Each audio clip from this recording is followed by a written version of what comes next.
നമ്മുടെ ടോപ്പിക് എന്ന് പറയുന്നത് വളരെ ആദ്യം കേട്ട വളരെ കൗതുകകരമായ ടൈറ്റിലാണ്.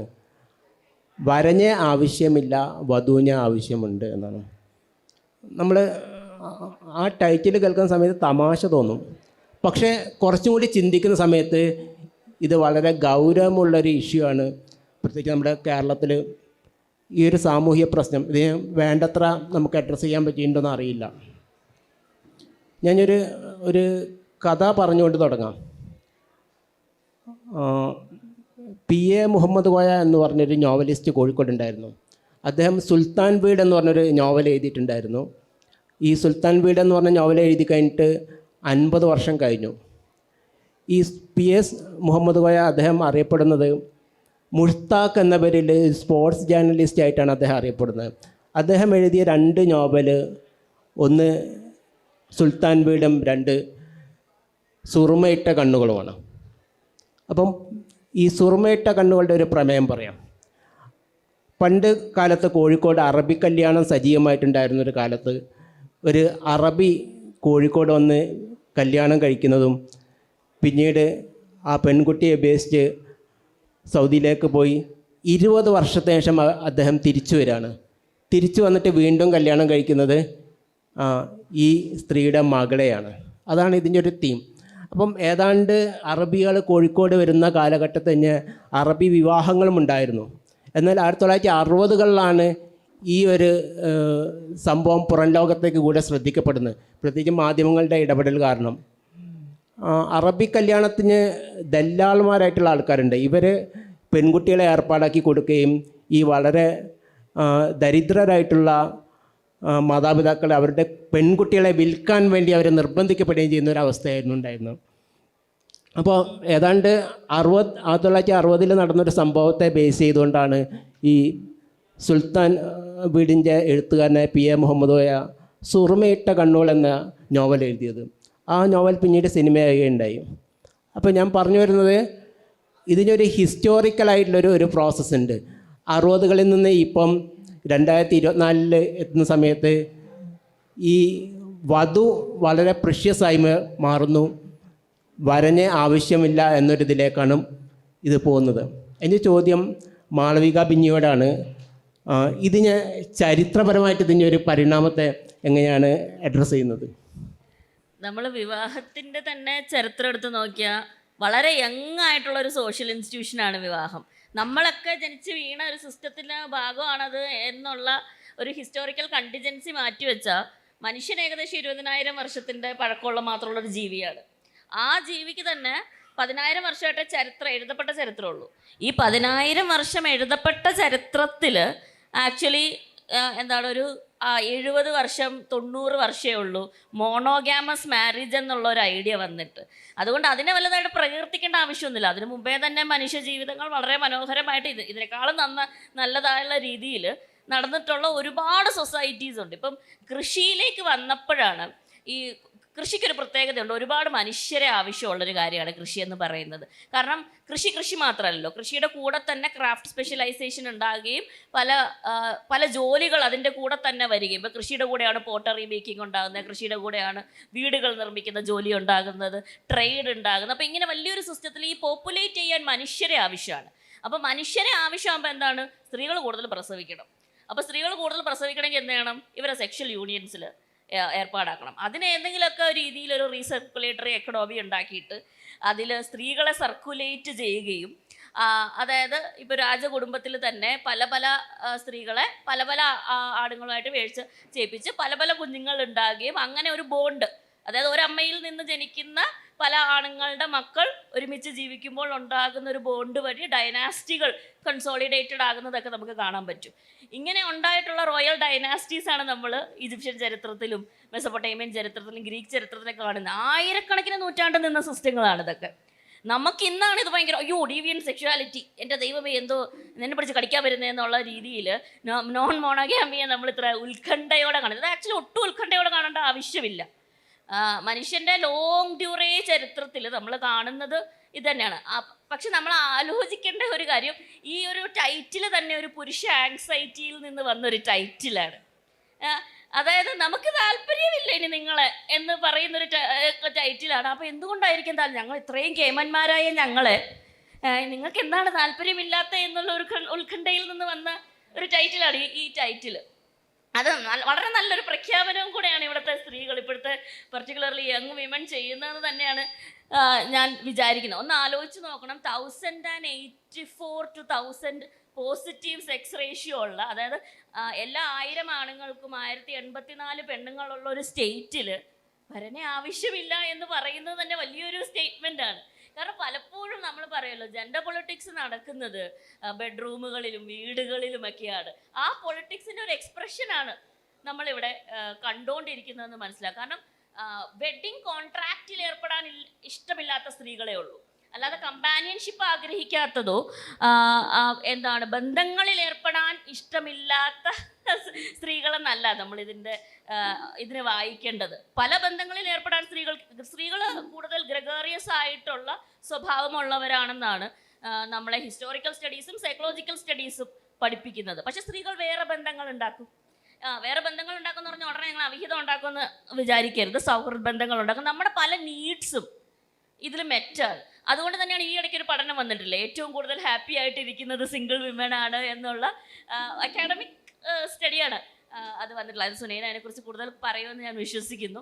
അപ്പോൾ അതിനകത്ത് പറയുന്ന 4 പോയിന്റുകളാണ്. അതിൽ മേജർ ആയിട്ടുള്ള ഒരു പോയിന്റാണ് സ്ത്രീയുടെ ഇമോഷണൽ നീഡ്സ്, റിലേഷൻഷിപ്പ് വൈസ് ആയിട്ടുള്ള നീഡ്സ് ഒക്കെ സ്ത്രീ തന്നെ മറ്റ് ഇടങ്ങളിൽ നിന്ന് കണ്ടെത്തുന്നുണ്ട്. ഇപ്പം എനിക്ക് ഒരു സർപ്രൈസ് തരാൻ, റൊമാൻസ് തരാൻ ഞാൻ വേറെ ഇടങ്ങളിൽ നിന്ന് എൻ്റെ സൗഹൃദബന്ധങ്ങൾ വഴി, എൻ്റെ സ്ത്രീ പുരുഷ ക്യൂർ സുഹൃത്ത് വലയങ്ങൾ വഴി എൻ്റെ നീഡ്സ് മെറ്റാണ്.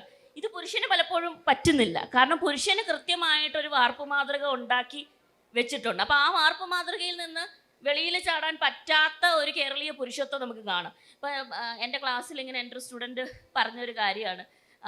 പുള്ളിക്കാരി കല്യാണം കഴിച്ച ഒരു സ്റ്റുഡൻ്റാണ്. അപ്പോൾ പുള്ളിക്കാരി എന്നോട് പറഞ്ഞാണ്, എൻ്റെ പാർട്ട്ണർ നല്ല പറഞ്ഞാൽ ഇപ്പോൾ ഞാൻ യൂസ് ചെയ്ത് വിടും, ഞാൻ വീട്ടിൽ ചെന്ന് ടീച്ചർ എന്നെ നേരത്തെ വിടണം, 3 മണി കഴിഞ്ഞൊന്നും ക്ലാസ് എടുക്കരുത്, 3 മണി കഴിഞ്ഞിട്ട് വീട്ടിൽ പോയില്ലെങ്കിൽ എൻ്റെ പാർട്ട്ണർ പട്ടിണി കിടന്ന് മരിച്ചു പോകും. കാരണം പുള്ളിക്കാരൻ പുട്ടുണ്ടാക്കുന്ന വിദ്യ പോളിടെക്നിക്ക് പഠിച്ചിട്ടില്ലല്ലോ എന്നാണ്.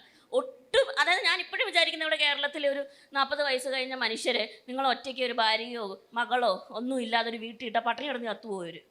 കാരണം അങ്ങനെ പോലും ഒരു ചായ ഇടാൻ അറിയാത്ത, അല്ലെങ്കിൽ യൂട്യൂബിൽ നോക്കി അപ്പം നോക്കേണ്ടി വരും എങ്ങനെയാണ് ചായ ഇടുക. അത്രയും സർവൈവൽ സ്കില്ലുകൾ ഇല്ലാത്ത ഒരു മാസ്കുലിനിറ്റിയെ സൃഷ്ടിച്ച കേരളമാണ് എന്ന് പറഞ്ഞത്. അപ്പോൾ ഇനി ഇത് ആവശ്യമില്ലല്ലോ. സ്ത്രീകൾ സ്വയം ഇൻകം ഏർണിംഗ് ആയിക്കഴിഞ്ഞു, പുതിയ ബന്ധങ്ങൾ സ്ഥാപിച്ചു, പുതിയ രീതികളിൽ എക്സ്പോസ്ഡായി. സോ ഈ ഒരു നീഡ്, സോഷ്യൽ കൺസേൺസ് മാറ്റി വെക്കുകയാണെങ്കിൽ ഇവിടെ ഇരിക്കുന്ന സ്ത്രീകളോട് ചോദിച്ചാലും പറയാം, അല്ലെങ്കിൽ ഇവിടെ ഇരിക്കുന്ന പുരുഷ കൂട്ടത്തിൻ്റെ വീട്ടിലുള്ള സ്ത്രീകളോട് ചോദിച്ചാലും പറയും, എൻ്റെ ജനറേഷൻ മുതൽ നിർബന്ധിച്ച് കല്യാണം കഴിപ്പിച്ചാണ് നമ്മളെ. 30 വയസ്സാകാറായി, 35 വയസ്സാകാറായി, കെട്ടു എന്ന് പറഞ്ഞിട്ട് ഈ പ്രഷർ കാരണം കല്യാണം കഴിച്ച ജനറേഷനാണ് പ്രോബബ്ലി ഇവിടെ ഇരിക്കുന്ന പലവരും. ആ പ്രഷറിനെ നമുക്ക് മറികടക്കാൻ പറ്റുന്ന ഒരു യങ്ങർ ലോട്ട് ഇപ്പോൾ വന്നു എന്നുള്ളതിൽ ഭയങ്കര സന്തോഷമുണ്ട്. അതിൻ്റെ കൂടെ ഇവിടെ ആദ്യം ഇരിക്കുന്നത് കൊണ്ട് ഞാൻ ചേർത്ത് പറയുകയാണ്, വരന്മാരെ ആവശ്യമുള്ള ഗേ പുരുഷന്മാരുണ്ട്. Ready to mingle and single ആയിട്ടുള്ള ഗേ പുരുഷന്മാരുണ്ട്. അപ്പോൾ വരന്മാരെ ആവശ്യം അവിടെ ഉണ്ട്. അതിനുള്ള മാരേജ് റൈറ്റ് അധികാരം അവിടെ കൊടുക്കണമെന്നും കൂടെ ഈ ചർച്ചയിൽ നമ്മൾ ഏറ്റെടുക്കേണ്ടതാണ്. Thank you. നമുക്ക് അറിയാവുന്നൊരു സംഭവമാണ്, ഒരു ലൈഫാണ് പണ്ഡിറ്റ് രവിശങ്കർ അന്നപൂർണാദേവിയുടേത്. എല്ലാവർക്കും അറിയാം ആ സംഭവം. അതിൽ രവിശങ്കർ അന്നപൂർണയെ കൊണ്ട് ഒരു പ്രതിജ്ഞ എടുപ്പിക്കുകയാണ് ചെയ്യുന്നത്, പബ്ലിക് വേദികളിൽ പാടാൻ പാടില്ല എന്ന്. അതിലേക്ക് നയിച്ച സംഭവം എന്താണെന്ന് പറഞ്ഞാൽ, അലാവുദ്ദീൻ ഖാൻ്റെ മകളാണ് അന്നപൂർണാദേവി. അലാവുദ്ദീൻ ഖാൻ്റെ ശിഷ്യയാണ് പണ്ഡിറ്റ് രവിശങ്കർ. ഒരിക്കൽ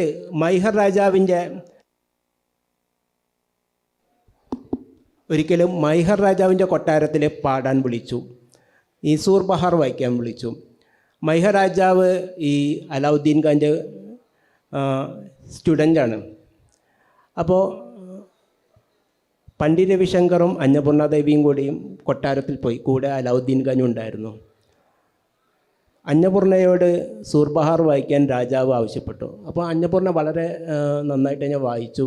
രാജാവ് ഭയങ്കര ഇഷ്ടമായി. രാജാവ് സ്വർണങ്ങളൊക്കെ കൊടുത്തു അന്നപൂർണക്ക്. ഇത് കണ്ടുകൊണ്ട് രവിശങ്കർ അവിടെ നിൽക്കുന്നുണ്ട്. അപ്പോൾ രവിശങ്കർ പറഞ്ഞു, ഞാൻ ഒന്ന് വായിച്ചോട്ടെ എന്ന്. രവിശങ്കറിൻ്റെ കയ്യിലൊരു സിത്താറുണ്ട്. അപ്പോൾ രാജാവിന് വലിയ താല്പര്യമില്ല രവിശങ്കറിൻ്റെ വായന കേൾക്കാൻ. എന്നിട്ടും രാജാവ് അലാവുദ്ദീൻ ഖാൻ്റെ മരുമകനല്ലേ എന്ന് വിചാരിച്ച് വായിച്ചോളാൻ പറഞ്ഞു. ഈ വായന പകുതി എത്തിയ സമയത്ത് രാജാവ് എഴുന്നേറ്റ് പോയി. ഇത് വലിയ അപമാനമായി രവിശങ്കറിന്. അപ്പോൾ രവിശങ്കറിൻ്റെ ഉള്ളിലുള്ളൊരു അസൂയ, ഭാര്യയോടുള്ളൊരു അസൂയ വളർന്നു വന്നു. പിന്നീട് അടുത്ത സംഭവം എന്ന് പറയുന്നത്, അദ്ദേഹം ഇവർ ഡൽഹിയിൽ വെച്ച് ഇതേപോലെ ഒന്നിച്ചൊരു കൺസേർട്ടിൽ പെർഫോം ചെയ്തു. അപ്പോൾ അവിടെ കൂടുതൽ അപ്രീസിയേഷൻ കിട്ടിയത് അന്നപൂർണക്കാണ്, രവിശങ്കറിനല്ല. അപ്പം ഇത് ഇദ്ദേഹത്തിൻ്റെ അസൂയ കൂടുതൽ വളർത്തുകയും അത് അന്നപൂർണയെ കൊണ്ട് സത്യം ചെയ്യിപ്പിക്കുകയാണ് ചെയ്യുന്നത്. നീ പബ്ലിക് പെർഫോമൻസിൽ പാടാൻ, പബ്ലിക് വേദികളിൽ പാടാൻ പാടില്ല എന്ന് പറഞ്ഞത്. ഈ ഒരു സംഭവം നമ്മൾ കേട്ടതാണ്. അന്നപൂർണയുടെ ബയോഗ്രഫി എഴുതിയ സബൻ ബന്ദോപാധ്യായ ഈ വിഷയത്തെക്കുറിച്ച് ആ ബയോഗ്രഫി പറയുന്നുണ്ട്. അപ്പോൾ സബൻ ബന്ദോപാധ്യായ പറയുന്ന ഒരു കാര്യമുണ്ട്, ഇത് ഞാനും പറഞ്ഞു കേട്ടതാണ്, എനിക്കിത് ഉറപ്പില്ല എന്നാണ് പറയുന്നത്. അപ്പോൾ എന്നാലും ഇത് സത്യമായിരിക്കണം എന്ന് ഞാൻ വിശ്വസിക്കുന്നു. എൻ്റെ ചോദ്യം ഗായികയായ രശ്മി സതീഷിനോടാണ്. ഈ സർഗാത്മകത ഈ വിവാഹവും തമ്മിൽ എങ്ങനെ പൊരുത്തപ്പെട്ടു പോവും, എങ്ങനെ പൊരുത്തപ്പെടാതെ പോവും?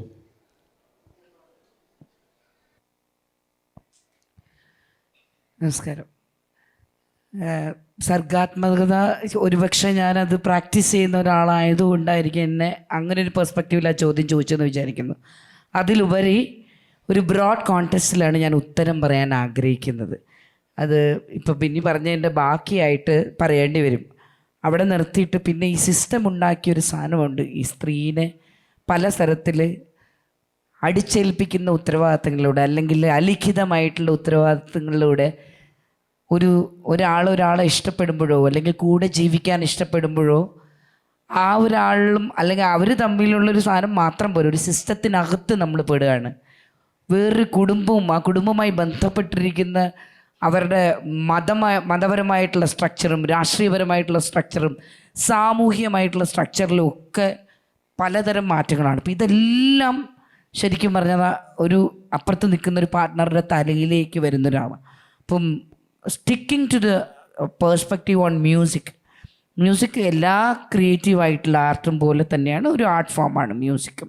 അപ്പം അത് പ്രാക്ടീസ് ചെയ്യുന്ന ഏത് ആർട്ട് ഫോം പ്രാക്ടീസ് ചെയ്യുമ്പോഴും ഇവിടെ ഇപ്പം എല്ലാ ജെൻഡറിലുമുള്ള മനുഷ്യരിവിടെ ഇരിക്കുന്ന ആൾക്കാരാണ്. അപ്പോൾ എല്ലാവർക്കും അറിയാം ഇതിനകത്ത് ആർട്ടിസ്റ്റുകളും ഉണ്ടാവും, അല്ലെങ്കിൽ ഏതെങ്കിലും ആർട്ട് പെർഫോം ചെയ്യുന്നവരും പ്രാക്ടീസ് ചെയ്യുന്നവരും ഒക്കെ ഉണ്ടാവും. അപ്പോൾ അങ്ങനെ ഒരു ഇതിൽ നിന്ന് നിൽക്കുമ്പോൾ ഇവർക്കൊരു ഒരു ഒരു ആർട്ടിസ്റ്റ് അല്ലെങ്കിൽ ഒരു ക്രിയേറ്റീവായിട്ടുള്ള മനുഷ്യൻ അല്ലെങ്കിൽ ഏത് ജോലി ചെയ്യുന്ന മനുഷ്യനും എന്ന് പറയുമ്പോൾ അവർക്കൊരു സ്പേസ് ആവശ്യമുണ്ട്. ഈ സ്പേസുകൾ പലപ്പോഴും എന്തുകൊണ്ടാണ് ഈ പ്രത്യേകിച്ച് സ്ത്രീകൾക്ക് ഇല്ലാതായി പോകുന്നതെന്ന് വയ്ക്കുമ്പോൾ അവരിൽ നിക്ഷിപ്തമായിരിക്കുന്ന ഒരുപാട് വേറെ തരത്തിലുള്ള റെസ്പോൺസിബിലിറ്റീസ് വരുന്നുണ്ട്. അപ്പം ആസ് എ പേഴ്സൺ എനിക്ക് തോന്നിയിട്ടുണ്ട്, ഇപ്പോൾ ഇതിനകത്ത് നേരത്തെ പറഞ്ഞു ഇപ്പോഴത്തെ ഒരുപാട് പഠന റിപ്പോർട്ടുകൾ വരുന്നുണ്ട്. എന്തുകൊണ്ടാണ് അത്? ഈ പറഞ്ഞ പോലെ ആരും പുരുഷ വിരോധിയോ അല്ലെങ്കിൽ ബാക്കിയുള്ള ജെൻഡറിൻ്റെ വിരോധമുള്ള മനുഷ്യരായിട്ടല്ല. ഇവർ ഇങ്ങനെ ഒരു തീരുമാനം എടുക്കുന്നതിലൂടെ വേറെ ഒരുപാട് റൂളുകൾക്ക് നമ്മളറിയാതെ ചെന്ന് പെടുന്നൊരവസ്ഥയുണ്ട്. അവിടെ നമ്മളാവുന്ന വേറെ തരത്തിലുള്ളൊരു മനുഷ്യന്മാരൊക്കെ ഇങ്ങനെ മരിച്ചു പോകുന്ന അല്ലെങ്കിൽ ഒതുങ്ങിപ്പോകുന്ന ഒരവസ്ഥയുണ്ട്. ആ അവസ്ഥയിൽ നിൽക്കാൻ പറ്റാത്തത് കൊണ്ടാണ് പലരും അങ്ങനെ ഒരു ചോയ്സിലേക്ക് വന്നത്. അതാണ് പറഞ്ഞത്, ഒരു പക്ഷേ ഇപ്പോൾ 40കളിലോ ഒക്കെ നിൽക്കുന്ന മനുഷ്യർ അല്ലെങ്കിൽ 35-ന് ശേഷമുള്ള മനുഷ്യർക്കൊക്കെ ഒരു കാലഘട്ടത്തിൽ വളരെ സിസ്റ്റത്തിൻ്റെയോ കുടുംബത്തിൻ്റെയോ ഒക്കെ പ്രഷറിൻ്റെ പുറത്ത് തീരുമാനങ്ങൾ എടുക്കേണ്ടി വന്നവരാണെങ്കിലും അതിൽ നിന്നും അല്ലെങ്കിൽ അതിൽ തന്നെ നിന്നിട്ട് വേറൊരു തരത്തിൽ ജീവിക്കുന്ന അല്ലെങ്കിൽ അതിൽ നിന്ന് പുറത്ത് വന്ന് ജീവിക്കുന്ന എല്ലാ മനുഷ്യരും ഉണ്ട് പലതരത്തിലും. എന്തുകൊണ്ടാണ് അത്രയും ജീവിതം ജീവിച്ച് ആ ഒരു പ്രഷറിൻ്റെ പുറത്ത് ആ ഒരു ജീവിതത്തിലേക്ക് എത്തുന്നുണ്ടെങ്കിൽ പോലും കുറേ കാലഘട്ടത്തിലൂടെ അല്ലെങ്കിൽ അവരുടെ ജീവിതം ജീവിച്ചു കഴിയുമ്പോൾ അവർ എടുക്കുന്ന തീരുമാനങ്ങളാണ് അവർ സെൽഫ് സഫിഷ്യൻ്റായിട്ട് മാറിക്കൊണ്ടിരിക്കുകയാണ്. നേരത്തെ പറഞ്ഞ പോലെ തന്നെ നമ്മളൊരു എല്ലാ ആവശ്യങ്ങൾക്കും പലതരത്തിലുള്ള ഇപ്പം മാരേജ് വളരെ കൃത്യമായിട്ട് ലാസ്റ്റ് ഒരു 90 years ആയിട്ട് വരുമ്പോഴാണ് ഈ കോൺട്രാക്റ്റിലേക്ക് വരുന്നത്.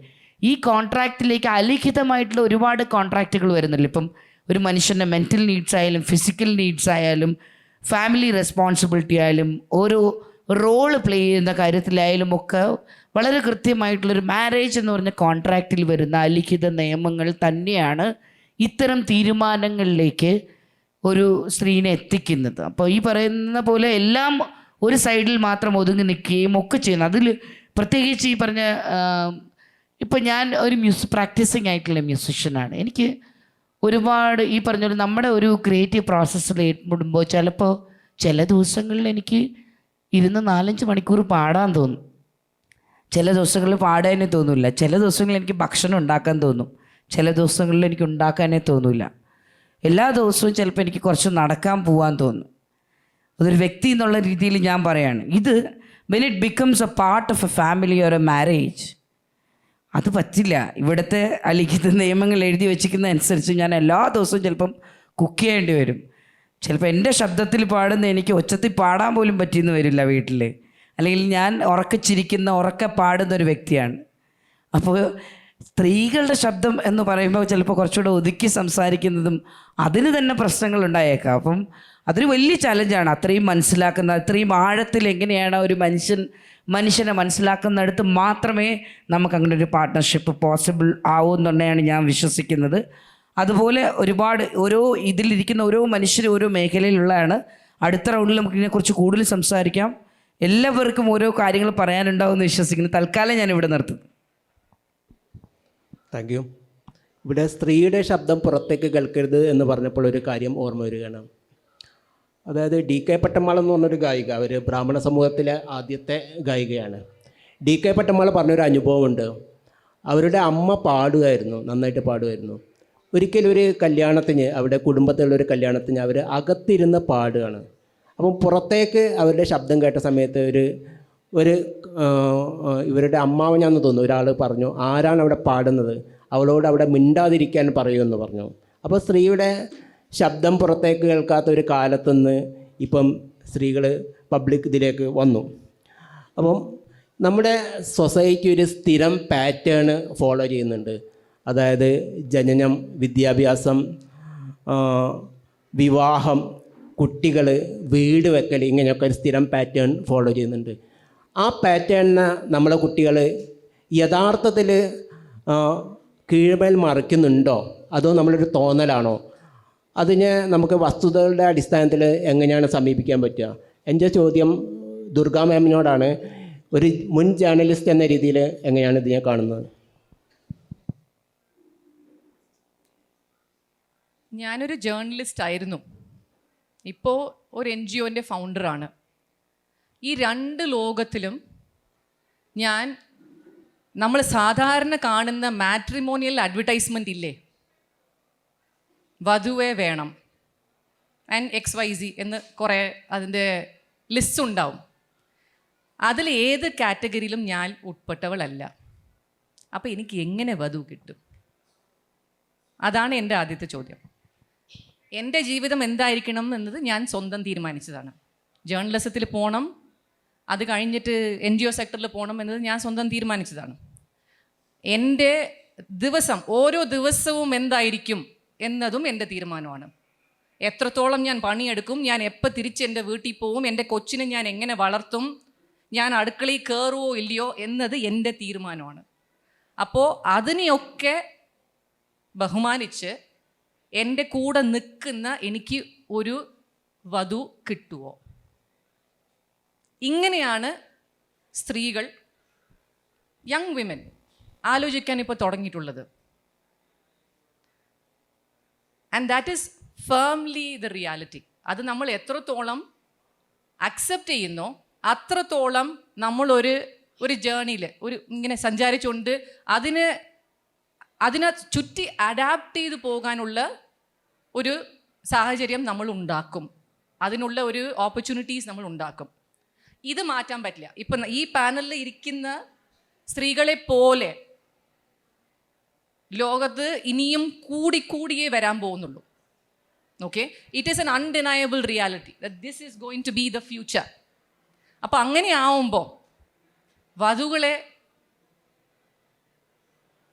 വധുക്കളുടെ ഡെഫിനിഷൻ മാറുമ്പോൾ വരൻ്റെ ഡെഫിനിഷനും മാറണ്ടേ? അല്ലേ? ആ ഡെഫിനിഷൻ അവിടെ തന്നെ 10-100 വർഷത്തിന് മുമ്പ് എവിടെ ഉണ്ടായിരുന്നോ അവിടെ തന്നെ നിന്ന് പോയാൽ, സ്റ്റാഗ്നേറ്റ് ആയി പോയാൽ, ഓബ്വിയസ്ലി മാർക്കറ്റിൽ നിന്ന് അവരങ്ങനെ വീണു പോകും. That's the reality. ഓക്കെ, ഇപ്പോൾ വരൻ കൂടി വീണ്ടും മാട്രിമോണിയൽ മാർക്കറ്റിൽ വരണമെന്ന് വെച്ചാൽ ഇവിടെ കുറേ പേരൻസ് ഉണ്ടെന്ന് എനിക്ക് കാണുന്നുണ്ട്. ആദ്യം ആണുങ്ങളെ അടുക്കളയിൽ കയറ്റുക, വീട് വൃത്തിയാക്കാൻ പഠിപ്പിക്കുക, കൂടെ നടക്കുന്ന സ്ത്രീ, ജീവിതകാലം മുഴുവനും നടക്കുന്ന സ്ത്രീ നല്ലോണം പണിയെടുക്കും, നിന്നെക്കാട്ടിലും കൂടുതൽ സമ്പാദിക്കും, ഭയങ്കര പോപ്പുലർ ആകും എന്നിവകൾ വരുമ്പോൾ അതിനെ പ്രൗഡായിട്ട് അക്സെപ്റ്റ് ചെയ്യാൻ പഠിപ്പിക്കുക. ഇങ്ങനത്തെ കാര്യങ്ങളൊക്കെ ഇല്ലയെന്ന് വെച്ചാൽ, എൻ്റെ ജീവിതത്തിൽ അതൊന്നും ഉണ്ടായിരുന്നില്ല, അതുകൊണ്ടാണ് എനിക്ക് സ്വന്തം ഇതൊക്കെ ഭയങ്കര ക്ലിയറായി പറയാൻ പറ്റുന്നത്. വ്യക്തിപരമായിട്ട് നമ്മൾ അനുഭവിക്കുമ്പോൾ പിന്നെ അത് കറക്റ്റായിട്ട് വരുമല്ലോ, അതുകൊണ്ടാണ്. അങ്ങനെയൊക്കെ ഇല്ലാത്തത് കൊണ്ടാണ് ഓബ്വിയസ്ലി ഇപ്പോൾ വരനില്ലാത്ത ഒരു ജീവിതം എന്നെ കൊണ്ട് പറ്റുന്നുണ്ട്, കാണാൻ പറ്റുന്നുണ്ട്. എൻ്റെ ഒരു ഫ്രണ്ടുണ്ട്, ഓക്കെ, അവർ മെഡിക്കൽ റിസർച്ചിലാണ്, ജെനറ്റിസിസ്റ്റാണ്. അവർക്ക് മെഡിക്കൽ ഫീൽഡാണ് ഏറ്റവും അവരുടെ, എൻ്റെ അത്ര പ്രായമാണ്, അവർക്ക് മെഡിക്കൽ ഫീൽഡാണ് അവരുടെ വരൻ. ഓക്കെ, അവർക്ക് വേറെ ഒരു ജീവിതവും കാണുന്നില്ല. അപ്പം അങ്ങനെ ആവുമ്പോൾ ഇങ്ങനത്തെ, അതാണ് ഞാൻ പറഞ്ഞത്, ഇങ്ങനത്തെ സ്ത്രീകൾ ഇങ്ങനെ കൂടി കൂടി കൂടി വരുമ്പോൾ the matrimonial market is shifting. The need for the kind of varan is also shifting. Nadi. നമ്മളൊക്കെ വായിച്ചിട്ടുള്ളൊരു നോവലാണ് ഡ്രാക്കുള. അപ്പോൾ ഈ ഡ്രാക്കുള കോട്ടയിൽ അകപ്പെട്ട ജോനാഥൻ്റെ അവസ്ഥയാണ് നമ്മുടെ പെൺകുട്ടികൾക്ക്. ആ ജോനാഥന് ഡ്രാക്കുള കോട്ടയിൽ നിന്ന് കയറി വരാൻ വലിയ ബുദ്ധിമുട്ടാണ്. ഒരിക്കൽ ഇതിൽ അകപ്പെട്ട് കഴിഞ്ഞാൽ അത് കയറാൻ പറ്റില്ല എന്ന് നമ്മുടെ പെൺകുട്ടികൾ മനസ്സിലാക്കിയിട്ടുണ്ട്. അവരുടെ അമ്മമാരെ കണ്ടിട്ട് അവർ ഇത്തരം കാര്യത്തെക്കുറിച്ച് അവർ അതിൽ വീഴാതിരിക്കാൻ, ആ ട്രാപ്പിൽ വീഴാതിരിക്കാൻ ശ്രമിക്കുന്നുണ്ട്. അപ്പോൾ നമുക്ക് ഈ ഒരു മെറ്റഫർ എടുത്താൽ, ഡ്രാക്കുള കോട്ടയിൽ അകപ്പെട്ട ജോനാഥൻ എന്ന മെറ്റഫർ എടുത്താൽ, കഥാകാരിയായ ആശ ശീതയോടാണ് ചോദ്യം. ഒരു ജേർണലിസ്റ്റ് എന്ന നിലക്കും ബാംഗ്ലൂർ താമസിക്കുന്ന ഒരു വ്യക്തി എന്ന നിലക്കും ഇതിനെ എങ്ങനെയാണ് കാണുന്നത്? Thank you. ഒരു ജേർണലിസ്റ്റ് എന്ന നിലയ്ക്ക് ഈ ഒരു ട്രെൻഡിനെ വളരെ ഇപ്പം നേരത്തെ പറഞ്ഞ പോലെ തന്നെ ഞാൻ കാണുന്നത്. പക്ഷേ ഞാൻ ആസ് എ റൈറ്റർ എന്ന നിലയിൽ ഇപ്പം ഏകദേശം നിങ്ങളുടെ എല്ലാവരും ഒപ്പീനിയനായിട്ട് ഒത്തുപോകുന്ന കാര്യമാണ് എനിക്കുള്ളത് ആസ് എ ജേർണലിസ്റ്റ്. ഇപ്പോൾ റൈറ്റർ എന്ന നിലയിൽ ഒരു സോഷ്യൽ ആസ്പെക്റ്റ് ആയിട്ട് അതിനെക്കുറിച്ച് പറയാം. ഞാൻ ബാംഗ്ലൂരിലാണ് താമസിക്കുന്നത്. അപ്പോൾ ബാംഗ്ലൂരിൽ ഇതൊരു ട്രെൻഡേ അല്ല, അതൊരു ക്വൈറ്റ് നോർമലായിട്ടുള്ള ഒരു സോഷ്യൽ സംഭവമാണ്. അപ്പോൾ അതിനെക്കുറിച്ച് ചർച്ചകളൊക്കെ, ഇപ്പം നമ്മൾ സിംഗിളായിട്ട് ജീവിക്കുന്ന ആരോടെങ്കിലും പോയിട്ട് വൈ ആർ യു സിംഗിൾ എന്ന് ചോദിച്ചു കഴിഞ്ഞിട്ടുണ്ടെങ്കിൽ അവർക്കത് അവരുടെ പേഴ്സണൽ സ്പേസിൽ നമ്മൾ ഇൻ്റർഫിയർ ചെയ്യുന്ന പോലെയാണ്. പക്ഷെ നമ്മൾ ഇവിടെ കേരളത്തിൽ കല്യാണം കഴിക്കാത്ത ആരോടെങ്കിലും ഇപ്പോൾ അവർ പറയുമായിരുന്നു, ആ ക്വസ്റ്റ്യൻ കേട്ടോണ്ടായിരിക്കും എപ്പോഴും എല്ലാ ദിവസവും ആ ക്വസ്റ്റ്യൻ ആയിരിക്കും അവർ കേൾക്കുന്നത്. ഏത് സ്ഥലത്ത് പോയാലും അതൊരു ഡിസബിലിറ്റി പോലെയോ അല്ലെങ്കിൽ ഒരു വീക്ക്നെസ് പോലെയോ അല്ലെങ്കിൽ അവർക്ക് എന്തോ കുഴപ്പമുണ്ടെന്നുള്ള രീതിയിൽ ആയിരിക്കും കാണുന്നത്. പക്ഷേ ഞാൻ വർക്ക് ചെയ്യുന്ന പത്രം ഓഫീസിലെ എൻ്റെ ടീമിൽ തന്നെ എനിക്ക് പറയാൻ പറ്റും ഒരു 3-4 പേര് ബൈ ചോയ്സ് സിംഗിളായിട്ട് ജീവിക്കുന്നവരാണ്. അപ്പം അവരതിനെ പ്രാപ്തരാക്കിയത് ഒരു അവർ ചൂസ് ചെയ്ത പ്രൊഫഷൻ വളരെ ഇമ്പോർട്ടൻ്റ് ആണ് അക്കാര്യത്തിൽ. പിന്നെ അവർ താമസിക്കുന്ന സ്ഥലവും ഇമ്പോർട്ടൻ്റ് ആണ്. ഈ ഒരു ട്രെൻഡ് കേരളത്തിൽ വരുമ്പോൾ അതിൻ്റെ സോഷ്യൽ ഇമ്പാക്റ്റ്, ഇപ്പോൾ ബാംഗ്ലൂരിൽ ഈ ട്രെൻഡ് നടക്കുമ്പോൾ ബാംഗ്ലൂർ മെട്രോയിൽ മാത്രമേ അത് ബാധിക്കുന്നുള്ളൂ. കർണാടകയുടെ റൂറൽ പാർട്ടിലൊന്നും ഈ ട്രെൻഡേ ഇല്ല. അവിടെ ഈ ഒരു സോഷ്യൽ ഇമ്പാക്റ്റ് ഇല്ലാത്തൊരു സംഭവമാണ് അവർക്ക്. കൂടുതലും ഫ്ലോട്ടിംഗ് പോപ്പുലേഷൻ ആയിട്ടുള്ള ഒരു സെക്ഷൻ ആളുകളുടെ ഇടയിലുള്ളതാണ്. പക്ഷേ റൂറൽ അർബൻ ഡിവൈഡ് അധികമില്ലാത്ത കേരളത്തിൽ ഇങ്ങനൊരു സംഭവത്തിന് നല്ല സോഷ്യൽ ഇമ്പാക്റ്റ് ഉണ്ട്. അതുകൊണ്ടാണ് ഈ ഒരു ക്വസ്റ്റ്യൻ വന്നത്. ഇതൊരു വറീഡ് ക്വസ്റ്റ്യൻ ആണ്. പക്ഷേ ഈ പാനലിൽ വധുവിനെ ആവശ്യമുണ്ട് എന്നൊരു ആസ്പെക്റ്റ്, ആ പോയിന്റ് ഓഫ് വ്യൂവിൽ പറയാനുള്ള ആണുങ്ങളുടെ റെപ്രസെൻറ്റേഷൻ കൂടെ വേണമായിരുന്നു എന്ന് എനിക്കൊരു അഭിപ്രായമുണ്ട്. കാരണം അതുകൂടെ, അല്ലെങ്കിൽ അതൊരു വൺ സൈഡഡ് ഡിസ്കഷൻ പോലെ ആയി പോകുന്നു ഇപ്പോൾ. അപ്പോൾ എൻ്റെ കൂടെയുള്ള ഒരു കളീഗിനോട് ഞാനിത് ഈ ഒരു ഡിസ്കഷൻ ഈ വിഷയത്തെക്കുറിച്ച് സംസാരിച്ചപ്പോൾ അവർ ലേറ്റ് 20s അപ്പോൾ അവരുടെ ബാച്ചിൽ കൂടെ പഠിച്ചിരുന്ന ഒരു പകുതി ആളുകളും കല്യാണം കഴിക്കുകയും അതിലൊരു വലിയ സെക്ഷൻ ഡിവോഴ്സ് ആവുകയും ചെയ്തിട്ടുണ്ട്. അപ്പോൾ അത് ഒരു കാരണമാണ് എന്തിനാണ് കല്യാണം കഴിച്ചിട്ട് ഇങ്ങനെ ഒരു റിസ്ക് എടുക്കുന്നത് എന്നുള്ളൊരു ചിന്ത അവർക്കുണ്ട്. രണ്ടാമത്തെ ഒരു കാര്യം സോഷ്യൽ മീഡിയയുടെ ഇൻഫ്ലുവൻസ്. ഈ ഡേറ്റിംഗ് ആപ്സ് എല്ലാം കുറച്ചും കൂടെ ആക്സസ് ആയിട്ടുണ്ട്. അപ്പോൾ ഡേറ്റ് ചെയ്യുമ്പോൾ ഇപ്പം നമ്മുടെ 80s-ലോ 90s-ലോ ഉള്ള ജനറേഷൻ കൂടുതലും പ്രേമിച്ചിരിക്കുക, ഒരാളെ കല്യാണം കഴിക്കാൻ വേണ്ടി അയാളെ പ്രേമിക്കുന്നു, എന്നിട്ട് അത് കല്യാണത്തിലെത്തുന്നു എന്നുള്ള സിനിമയിലൊക്കെ കാണുന്ന ഒരു കൺക്ലൂഷന് അങ്ങനെയായിരിക്കും പ്രേമിക്കുന്നത്. പക്ഷെ ഇപ്പോൾ ഉള്ള ജനറേഷൻ കല്യാണം എന്നുള്ളൊരു കാര്യം മുൻനിർത്തിയിട്ടായിരിക്കില്ല ഡേറ്റ് ചെയ്യുന്നത്. അവർ പലർക്കും 1, 2, 3 ബ്രേക്കപ്പുകളും കഴിഞ്ഞിട്ടുണ്ടാവും. അപ്പോൾ അങ്ങനെയുള്ള ഒരാൾക്ക് ഒരു കമ്മിറ്റഡ് റിലേഷൻഷിപ്പിൽ പോകാനുള്ള ഒരു ഇപ്പം പല കാര്യങ്ങളും ഒരു ആളായിട്ട് ഡേറ്റ് ചെയ്യുമ്പോൾ തന്നെ അറിയുന്നുണ്ടായിരിക്കും ഈ റിലേഷൻഷിപ്പിലുള്ള പ്രശ്നങ്ങളല്ല അതിൻ്റെ ചാലഞ്ചസ്. അപ്പോൾ അത് മനസ്സിലാക്കി കഴിയുന്ന ഒരാൾക്ക് പിന്നെ ഒരു കമ്മിറ്റഡ് റിലേഷൻഷിപ്പിൽ പോകണോ എന്ന് തീരുമാനിക്കാനുള്ള ഒരു ചോയ്സ് അവർക്ക് എടുക്കാൻ പറ്റുന്നുണ്ട്. പിന്നെ മറ്റൊരു കാര്യമായിട്ട് എനിക്ക് തോന്നിയത് ഇതിൻ്റെ ഇപ്പോൾ ഇവർ ചരിത്രപരമായിട്ടുള്ള കാര്യങ്ങളൊക്കെ പറഞ്ഞു. അപ്പം അതിൻ്റെ കൂടെ തന്നെ കേരളം പോലുള്ളൊരു സ്ഥലത്ത് എനിക്ക് തോന്നുന്നത് ഇപ്പോൾ കൂടുതലും പാരൻസ്, അതായത് എൽഡർ പോപ്പുലേഷൻ കൂടുതലുള്ളതും വെസ്റ്റേൺ കൺട്രീസിനെ പോലെ കുട്ടികൾ കുറവുള്ളൊരു സോഷ്യൽ സിറ്റുവേഷനിലേക്ക് കുറച്ച് വർഷങ്ങൾക്ക് ഇടയിൽ പോകാൻ ചാൻസ് ഉള്ളൊരു സംസ്ഥാനമാണ്. അവിടെ ശരിക്കും ഇതൊരു വറിയാണ്, അതൊരു സോഷ്യൽ സിറ്റുവേഷനായിട്ട്. ഇപ്പം കല്യാണം കഴിക്കുന്നില്ല, കുട്ടികളുണ്ടാവുന്നില്ല എന്നുള്ള പാറ്റേൺ പോകുമ്പോൾ ആളുകൾക്ക് വറീഡാണ്. ആസ് എ റൈറ്റർ ഇത് തന്നെയാണ്. പക്ഷേ ആസ് എ ജേർണലിസ്റ്റ് ഞാനിതിനെ കാണുന്നത് തീർച്ചയായിട്ടും ജെൻഡർ അസേർഷൻ നടത്തുന്ന പെൺകുട്ടികൾ കൂടി വരികയും ആൺകുട്ടികൾ മിക്കവാറും, ഞാൻ ജനറലൈസ് ചെയ്ത് പറയുന്നില്ല, പക്ഷെ മിക്ക ആൺകുട്ടികളും ഇപ്പോഴും ടു ബി പാമ്പേർഡ്, അല്ലെങ്കിൽ അവരുടെ പാട്രിയാർക്കി കൊണ്ടുള്ള അവർക്ക് കിട്ടിയിട്ടുള്ള ചില സൗകര്യങ്ങളൊക്കെ വിട്ടുകൊടുക്കാതെ, ഇപ്പോൾ അവർ സോഷ്യൽ മീഡിയയിലൊക്കെ വളരെ ഫെമിനിസത്തെക്കുറിച്ചോ അല്ലെങ്കിൽ ജെൻഡർ പൊളിറ്റിക്സിനെ കുറിച്ചൊക്കെ പറയും. പക്ഷെ അവരിപ്പോഴും ആഗ്രഹിക്കുന്നത് അവർക്ക് പാട്രിയാർക്കിയുടെ ഭാഗമായിട്ട് കിട്ടുന്ന ഈ ചെറിയ സഹായങ്ങളുണ്ടല്ലോ, വീട്ടിൽ നിന്ന് ഫുഡ് ഉണ്ടാക്കി കിട്ടുക, അങ്ങനെയുള്ള കാര്യങ്ങളിലൊക്കെ ഇപ്പോഴും അവർക്കത് വിട്ടുകൊടുക്കാൻ വയ്യ. അത് കിട്ടിയാൽ കൊള്ളാം എന്നാഗ്രഹിക്കുന്നവരാണ്. പക്ഷെ പെൺകുട്ടികളാണെങ്കിൽ അത് ഞങ്ങൾ എന്തിനു ചെയ്യണം എന്നാലോചിക്കുന്ന ഒരു അതായത് ഇപ്പോൾ ആൺകുട്ടികൾ ഇപ്പോഴും പണ്ടത്തെ ആ പാട്രിയാർക്കിയുടെ ബഗേജും പിടിച്ച് ഒരു 10-100 വർഷങ്ങൾക്ക് പിറകിൽ നിൽക്കുവാണ്, പെൺകുട്ടികൾ കയറിപ്പോകുന്നു. അത് ആ ഒരു കോൺട്രാസ്റ്റാണ് ഈ ഒരു സിറ്റുവേഷന് കാരണമായിട്ട് എനിക്ക് തോന്നിയിട്ടുള്ളത്. 2 സംഭവങ്ങൾ പറയാം. ഒന്ന് 1960-ൽ നടന്നൊരു സംഭവമാണ്. അലഹബാദിലാണ്. അലഹബാദിൽ റസൂലൻ ബായ് എന്നൊരു ഗായിക ഉണ്ടായിരുന്നു. അവരൊരു ടുംറി ഗായികയായിരുന്നു. അവർ വളരെ ദാരിദ്ര്യത്തിൽ ജീവിച്ച് മരിച്ച ഒരു ഗായികയാണ്. അവർ ഏതാനും ഗ്രാമഫോൺ റെക്കോർഡിലൊക്കെ അവർ പാടിയിട്ടുണ്ട്. അങ്ങനെ അവർക്ക് 1960-കളിൽ ആകാശവാണിയിൽ പാടാൻ അവസരം കിട്ടി. അവർ തവായിഫ് വിഭാഗത്തിൽപ്പെട്ട ഒരു സ്ത്രീയാണ്. തവായിഫുകളെ നമുക്കറിയാമല്ലോ, അവർ പാട്ടുപാടുകയും നൃത്തം ചെയ്യുന്ന സ്ത്രീകളാണ്. സ്വതന്ത്ര വ്യക്തിത്വമുള്ള സ്ത്രീകളാണ് അവർ കഥക് ഡാൻസ് ചെയ്യും. അതുകൂടാതെ അവർ ഗസലുകൾ എഴുതും, ഹിന്ദുസ്ഥാനി പാടും. അങ്ങനെയൊക്കെയുള്ള സ്ത്രീകളാണ്. ബീഗം അക്തറൊക്കെ ആ പരമ്പരയിൽപ്പെട്ട സ്ത്രീയാണ്. അപ്പം ഇവരോട് ആകാശവാണി അതോറിറ്റീസ് പറഞ്ഞത് നിങ്ങൾ മാരേജ് സർട്ടിഫിക്കറ്റ് ഹാജരാക്കൂ എന്നാണ് ഇവരോട് പറഞ്ഞത്. തവായിഫുകളും വിവാഹം കഴിക്കാറില്ലല്ലോ. അപ്പം ഈ ഒരു കാരണം കൊണ്ട് അവർക്ക് ആകാശവാണിയിൽ പാടാൻ പറ്റിയില്ല.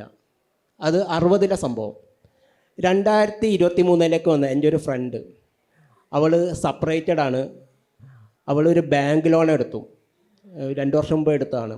ആ ബാങ്ക് ലോണ് കഴിഞ്ഞ വർഷം അവൾ പുതുക്കാൻ വേണ്ടിയിട്ട് ബാങ്കിൽ ചെന്ന സമയത്ത് അവർ പറഞ്ഞു നോമിനിയായിട്ട് നിങ്ങളുടെ ഭർത്താവിൻ്റെ പേര് വേണമെന്ന്. അപ്പോൾ അവൾ പറഞ്ഞു എന്ത് ഭർത്താവ് സെപ്പറേറ്റഡ് ആണ്. അപ്പോൾ അവർ സമ്മതിക്കുന്നില്ല. അപ്പോൾ അവർ ചോദിച്ചു ഭർത്താവ് മരിച്ച സ്ത്രീകൾക്ക് ലോണ് കിട്ടില്ലേ?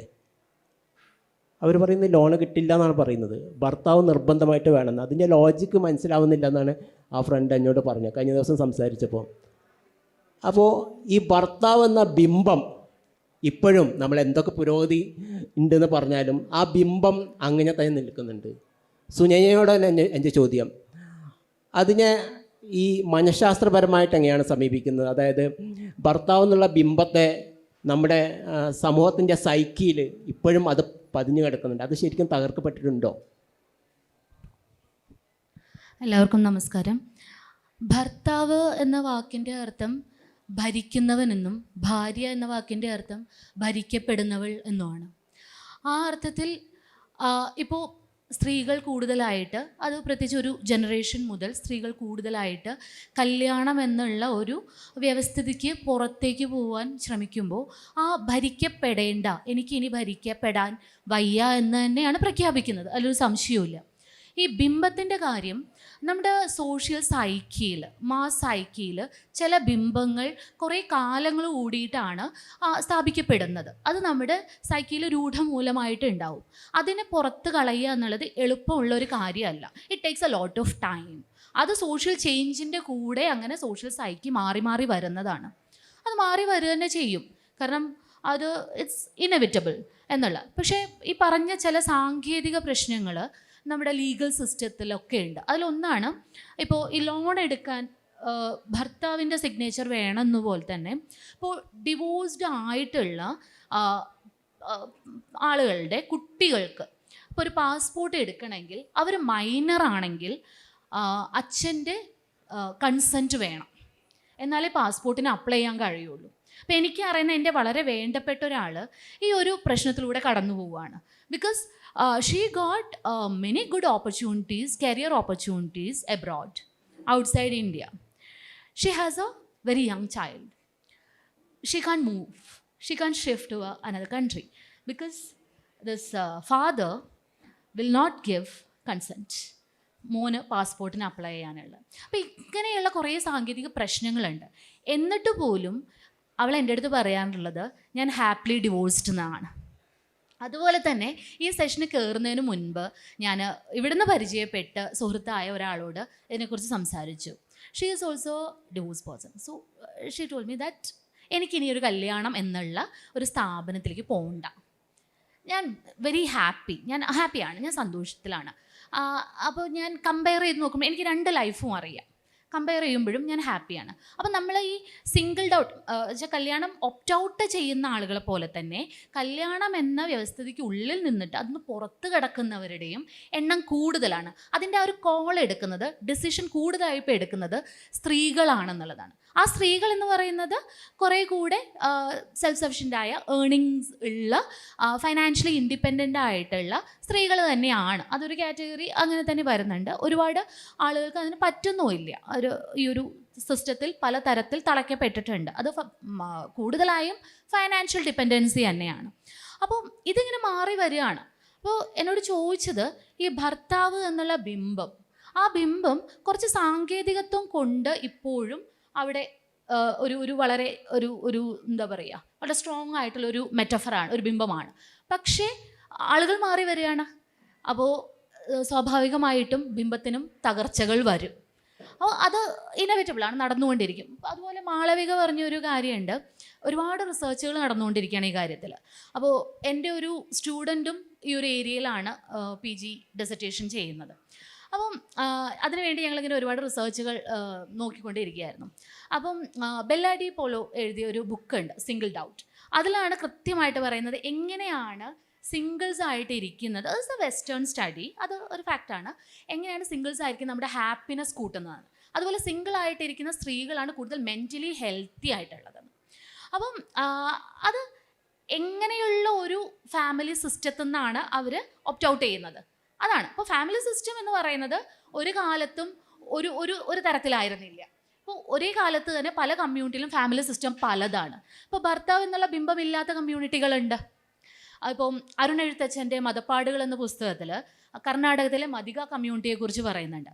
അവിടുത്തെ സ്ത്രീകൾക്ക് കല്യാണം കഴിക്കാൻ അവകാശമില്ല. അവർ പക്ഷേ ദേ ക്യാൻ ഹാവ് ചിൽഡ്രൻ, അവർക്ക് കുട്ടികളാവാം, പക്ഷെ കല്യാണം കഴിക്കാൻ അവകാശമില്ല. അപ്പോൾ അവിടുത്തെ ആണുങ്ങൾ എന്ത് ചെയ്യും എന്നുള്ളൊരു ചോദ്യമാണ്. അവരാരെ കല്യാണം കഴിക്കും? They can Mari outside the community if they want. അല്ലെങ്കിൽ അവരും കല്യാണം കഴിക്കുന്നില്ല, അതായിരിക്കുമല്ലോ നോർമൽ നടന്നു പോകുന്നത്. അപ്പോൾ അങ്ങനെയല്ല. അതുപോലെ തന്നെ എനിക്ക് തോന്നുന്നു നന്ദിനി മേനോൻ്റെ ആംചോ ബസ്തർ എന്ന പുസ്തകത്തിലും ബസ്തറിലെ ട്രൈബൽ കമ്മ്യൂണിറ്റീസിൻ്റെ ലൈഫ്, അവരുടെ ജീവിത രീതികൾ വിശകലനം ചെയ്യുന്ന ഭാഗത്ത് പറയുന്നുണ്ട്. പല കമ്മ്യൂണിറ്റികളിലും മാരേജ് എന്ന് പറയുന്നത് ഈ രീതികളിലല്ല, ഫാമിലി സിസ്റ്റവും ഈ രീതികളിലല്ല. അപ്പോൾ നമ്മൾ പറയുന്ന ഈ മാരേജും ഫാമിലിയും ആരുടെ ഐഡിയ ഓഫ് ഫാമിലിയാണ്, ആരുടെ ഐഡിയ ഓഫ് മാരേജ് ആണ്, അതിനെയാണ് നമ്മൾ the family the marriage system എന്ന് പറയുന്നത്, അല്ലേ? അതിനെല്ലാം മാർജിൻസിൽ നിൽക്കുന്ന ഒരുപാട് പേരുണ്ട്. അവരുടെ ഐഡിയ ഓഫ് മാരേജോ അവരുടെ ഐഡിയ ഓഫ് ഫാമിലിയോ അവരുടെ ഐഡിയ ഓഫ് ലൈഫോ ചൈൽഡ് റെയറിങ്ങോ ഒന്നും നമ്മൾ കണക്കാക്കുന്നേ ഇല്ല, അല്ലേ? ഇപ്പം നമ്മൾ മെയിൻ സ്ട്രീം ആണ്, we are the mainstream, our idea of marriage is the idea of marriage എന്ന് പറയുന്നതിൻ്റെ ഒരു വലിയൊരു പ്രശ്നമുണ്ട് അവിടെ.